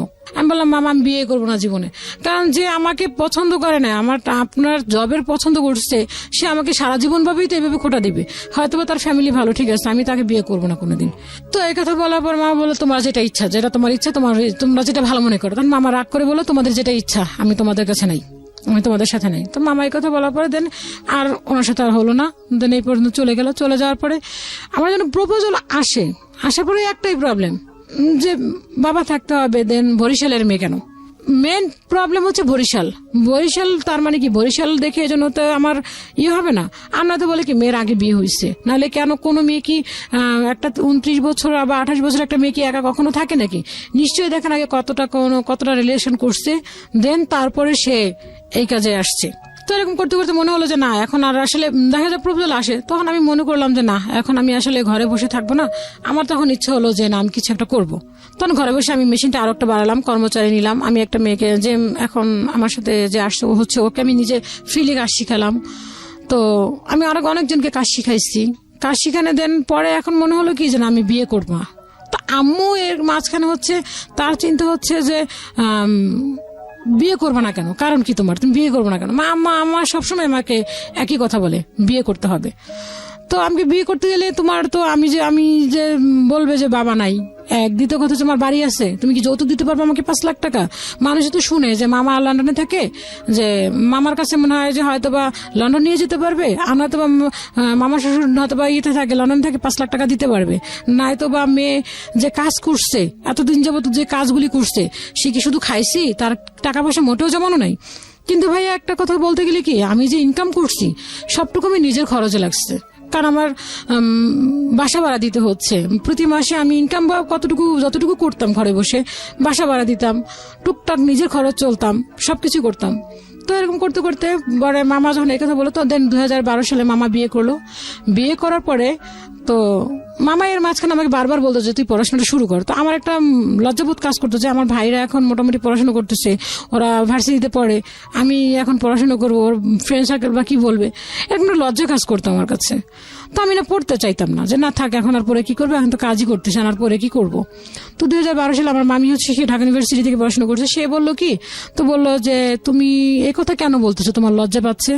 আমার এক নানু আছে, তার ছেলে মাস্টার ডিগ্রি কমপ্লিট করে ফেলছে, দেন সে ওপেন থেকে সে পড়াশোনা করতেছে, তার কি এখন দরকার পড়াশোনা করাটা? তখন ভাবলাম যে সেটাও তো হতে পারে যে সে বুড়ো বয়সে যদি পড়াশোনা করতে পারে, তাহলে আমি কেন করতে পারবো না? দেন ওই 2013 সালে তখন আমি চিন্তা করলাম যে না, আমি পড়াশোনা আবার শুরু করবো। দেন আমি আবার তখন পড়াশোনার জন্য আবার গেলাম, মাদ্রাসা শিক্ষা বোর্ডে গেলাম। তো সেখানে গেলাম, যে বললাম যে আমি তো অনেক দিনের গ্যাপ, যেহেতু 20 লং টাইম গ্যাপ, তো আমি ওখানে গেলাম যে 8 ভর্তি হবো। তারা বললো যে না, এখন নেওয়া যাবে না, আমাদের রেজিস্ট্রেশন হয়ে গেছে, এখন 8 ভর্তি করা যাবে না। দেন 9 যদি হয় তাহলে আমরা হয়তো কিছুটা হেল্প করতে পারি 9 ভর্তি হলে। তাই আমি ভাবলাম যে 9 ভর্তি হয়ে যে আমি এতদিনের গ্যাপটা কিভাবে পূরণ করবো, আমার পক্ষে তো পসিবল না গ্যাপটা পূরণ করার। তো ওরা আমাকে নিল না। পরে একজনে বললো যে একটা কাজ করো, ওপেনে যাও। তো আমি ওপেনে গেলাম। ওপেনে যাওয়ার পর ওখানেও সে ভয়টা পাচ্ছি যে আমি এখন এতদিনের গ্যাপটা কিভাবে পূরণ করব। এটা তো পূরণ করার মতো না, আমি তো অনেক দিন যাবত ছেড়ে দিয়েছি পড়াশোনাটা। তো ওখানে আমি 9 ভর্তি হলাম। হওয়ার পরে কি করব, পড়াশোনার জন্য তখন আমি চেষ্টা করতেছি আর কি চালানোর জন্য, তো কিছুই বুঝতেছি না। তখন আমি পড়াশোনার আর কি কাজও করতেছি। তখন একটা টিচার ডাকলাম। টিচার মানে আমার থেকে বয়সে অনেক ছোট, আমার ছোট ভাইয়েরও ছোট। ওকে আমি রাখলাম। রাখার পর ওকে আমি খোলাখুলি বললাম যে দেখেন ভাইয়া, ছোট আমার, বাট ও তোমার একজন টিচার। তো ওকে আমি বললাম, দেখেন ভাইয়া, আপনি ধরে নেন আপনি ক্লাস একটা 1 বাচ্চাকে পড়াচ্ছেন, দেন আমি কিছুই পারি না। আমার ইংলিশটা শিখাবেন হচ্ছেন ABCD থেকে, আর অঙ্ক শিখাবেন হচ্ছেন 1-2 থেকে, দেন আমি কিছুই পারি না, আপনি আমাকে এভাবে করে শিখাবেন। ও না জিনিসটা প্রথমত খুব নিল যে আপনি এই বয়সে এসে আবার পড়াশোনা শুরু করছেন, খুব খুব আনন্দ সহকারে নিল। তো আমাকে সেটাই করলো, সেভাবে করে আমাকে বললো যে ঠিক আছে আপু, আপনাকে আমি সেভাবে করে শিখাবো। দেন আমাকে ঠিক সেভাবে করে শিখালো। ও গিয়ে ওর মাকেও বললো, মা তুমি তো পড়াশোনা করতে পারো, দেখো আপু এই বয়সে এসে পড়াশোনা করছে। ও আমাকে আবার এসে গল্পগুলি বললো। তো দেন আমি এরকম করে করলাম। দেন ম্যাট্রিক পাস করলাম আর কি, মোটামুটি ভালো আর কি, 3 পয়েন্ট পাইলাম। পড়ার পরে পাস করলাম। করার পরে তো এখন হচ্ছে আমি যেহেতু আমি বিয়ে করতেছি না, বিয়ের জন্য প্রপোজাল আসলো, একই প্রবলেম। তো আমি বললাম যে না আম্মা, দরকার নেই। তো এখন মানুষে বলে কি, জোর কেন বিয়ে হচ্ছে না, নিশ্চয়ই কেউ ক্ষতি করে রাখছে। যেমন আমাদের একটা কালচার আছে, বলে যে এতদিন লং টাইম যদি বিয়ে না হয় তাহলে বলে যে মানুষের বান মেরে রাখছে এই সেই। তা আম্মু বিভিন্ন ধরনের ট্রিটমেন্ট চালাতে শুরু করলো। বলে যে অমুক করতে পারবে। তা আমি বললাম, আম্মা এগুলি বিশ্বাস করি না, এগুলি যে আদৌ সত্য কিনা তুমি কিন্তু জানো না, বাট এগুলি শুধুমাত্র মানুষের টাকা খাওয়ার ফোন দিই। তো আম্মু আমার গোচরেও শুরু করলো যে আমাকে না জেনেও শুরু করলো, দেন আমাকে নিয়ে গিয়েও শুরু করলো। তো এক পর্যায়ে আমি চিন্তা করলাম যে আসলে সত্য কথা, এখন হয়তো আমার শক্তি আছে, আমি কাজ করে খাচ্ছি। দেন ভাইরা যখন বিয়ে করবে দেন তখন আমার কি হবে, মাঝে মধ্যে এটা চিন্তা করি। আবার মাঝে মধ্যে চিন্তা করি যে বিয়ে করে যে আমি ভালো থাকবো তারও তো গ্যারান্টি নেই, কারণ বড় আপুকে এত সুন্দর করে নিল, সেই বড় আপুকে এরকম ভাবেই করলো, দেন তাকে আবার ডিভোর্স দিয়ে দিল। দেন আমার বড় আপু ডিভোর্স, সে আমার দুলাভাইয়ের কাছ থেকে সেটেল আসছে। দেন আমার আম্মুর সাথে আমার আব্বুর 32টা বছরের সংসার, সেখানেও সে চলে আসলো। তাহলে আমি বিয়ে করে কি করব? তাহলে আমি একাই এসে ভালো আছি, দেন বুড়ো হয়ে যাবো। তখন আমার বললাম, আম্মা বুড়ো হয়ে যাবো, সমস্যা নাই, তোমার ছেলেরা বিয়ে করে ফেলবে, তুমি আমার কাছে চলে আসবা। না, আমি আমার মেয়েদেরটা খাই না, মেয়েদেরটা যা খাইছি তাই যথেষ্ট, আর কোনো মেয়েটা খাওয়ার ইচ্ছা নাই, তোমারটা খাইছি, তুমি যে এখন আমাদের দিচ্ছ এটাই অনেক কিছু। আম্মা হচ্ছে তার মেয়েদেরটা খাওয়া যাবে না, ছেলেদেরটা খাওয়া যাবে। আম্মাও ছেলেদের প্রতি সংগ্রাম এবং সামাজিকতা, পারিবারিক ইতিহাস সবকিছুই আজকের গল্পে আছে। আমি শেষে গিয়ে কথা বলবো, কিন্তু এই পয়েন্টটা নোট করবেন প্লিজ। হ্যাঁ বলুন। তো এই কথা বলার পরে তো আপুর হচ্ছে সংসার ভাঙ বলতেছে যে বাচ্চা, একটা মানুষের কি বাচ্চা হলে যে সংসার টিকবে এমন কথা না। আমরা তো 4টা ভাই বোন, যে আমার আম্মুর সাথে আব্বু ডিভোর্স হয়েছে তা না, কিন্তু আব্বু তো আম্মুকে ছেড়ে চলে গেছে। আম্মু বলছে এরকম একটা পর্যায়ে যে তার হাতে হাত রেখে বলছে যে কোনোদিন তোমাকে ছেড়ে যাবো না, যদি আমি যাই কখনো তাহলে আমাকে রাসূল শাফায়াত করবে না। তো আমার আব্বুর হাতে একটা আঙুল কেটে গেছে, আম্মু বারবার বলে যে যেহেতু আমার সাথে ওয়াদা করছে সেই জন্য আঙুলটা কেটে গেছে। যাই হোক, তো এরকম করে বলতে বলতে পরে আম্মু এখনো বলে যে তুই বিয়ের জন্য রাজি হওয়া। তো আম্মুকে আমি এখন ঝাড়ে দিয়ে বসায় রাখি যে তুমি কি প্রপোজাল আনছো আমার জন্য, না আনো আগে দেন তারপর বলো। তো দেখা গেল যে ঘটক আসে, ঘটক এসে ঘটকে মনে করেন 5,000-6,000 টাকা নিয়ে চলে যায়, দেন তার সেকেন্ড বার কোনো কথা থাকে না। তো আম্মুকে বলে, আম্মু শুধু শুধু ঘটককে কেন টাকা দিচ্ছ? আমাদের তো অপশন হচ্ছে যে তোমার দেখো যদি কোনো প্রপোজাল আসে, বলে এক কথা বলে কি বরিশালের মেয়ে, বাবা বরিশালের মেয়েরা যেন কত খারাপ। হ্যাঁ, তো এই কথা বলাতে আমার কাছে খুব খারাপ লাগে যে বরিশালের মেয়ে। তো আমি পরে দেখা গেলাম যে আম্মু বারবার টেনশন করে, তো মামা আমার সাথে মামা সাপোর্ট আছে। মামা বললো যে না ঠিক আছে, তুমি যদি বিয়ে না করতে চাও সমস্যা না, কিন্তু বাবা বাংলাদেশের কালচারের সাথে তো কালচারটা যায় না যে বিয়ে না করে একটা মেয়ে কখনোই থাকতে পারে না। দেন আমি তো বাইরে আছি, এখানে থাকা পসিবল, তুমি বাংলাদেশে থাকতে পারবে না, একা থাকতে গেলে তোমাকে বিভিন্ন ধরনের বিভিন্ন রকম কথা বলবে।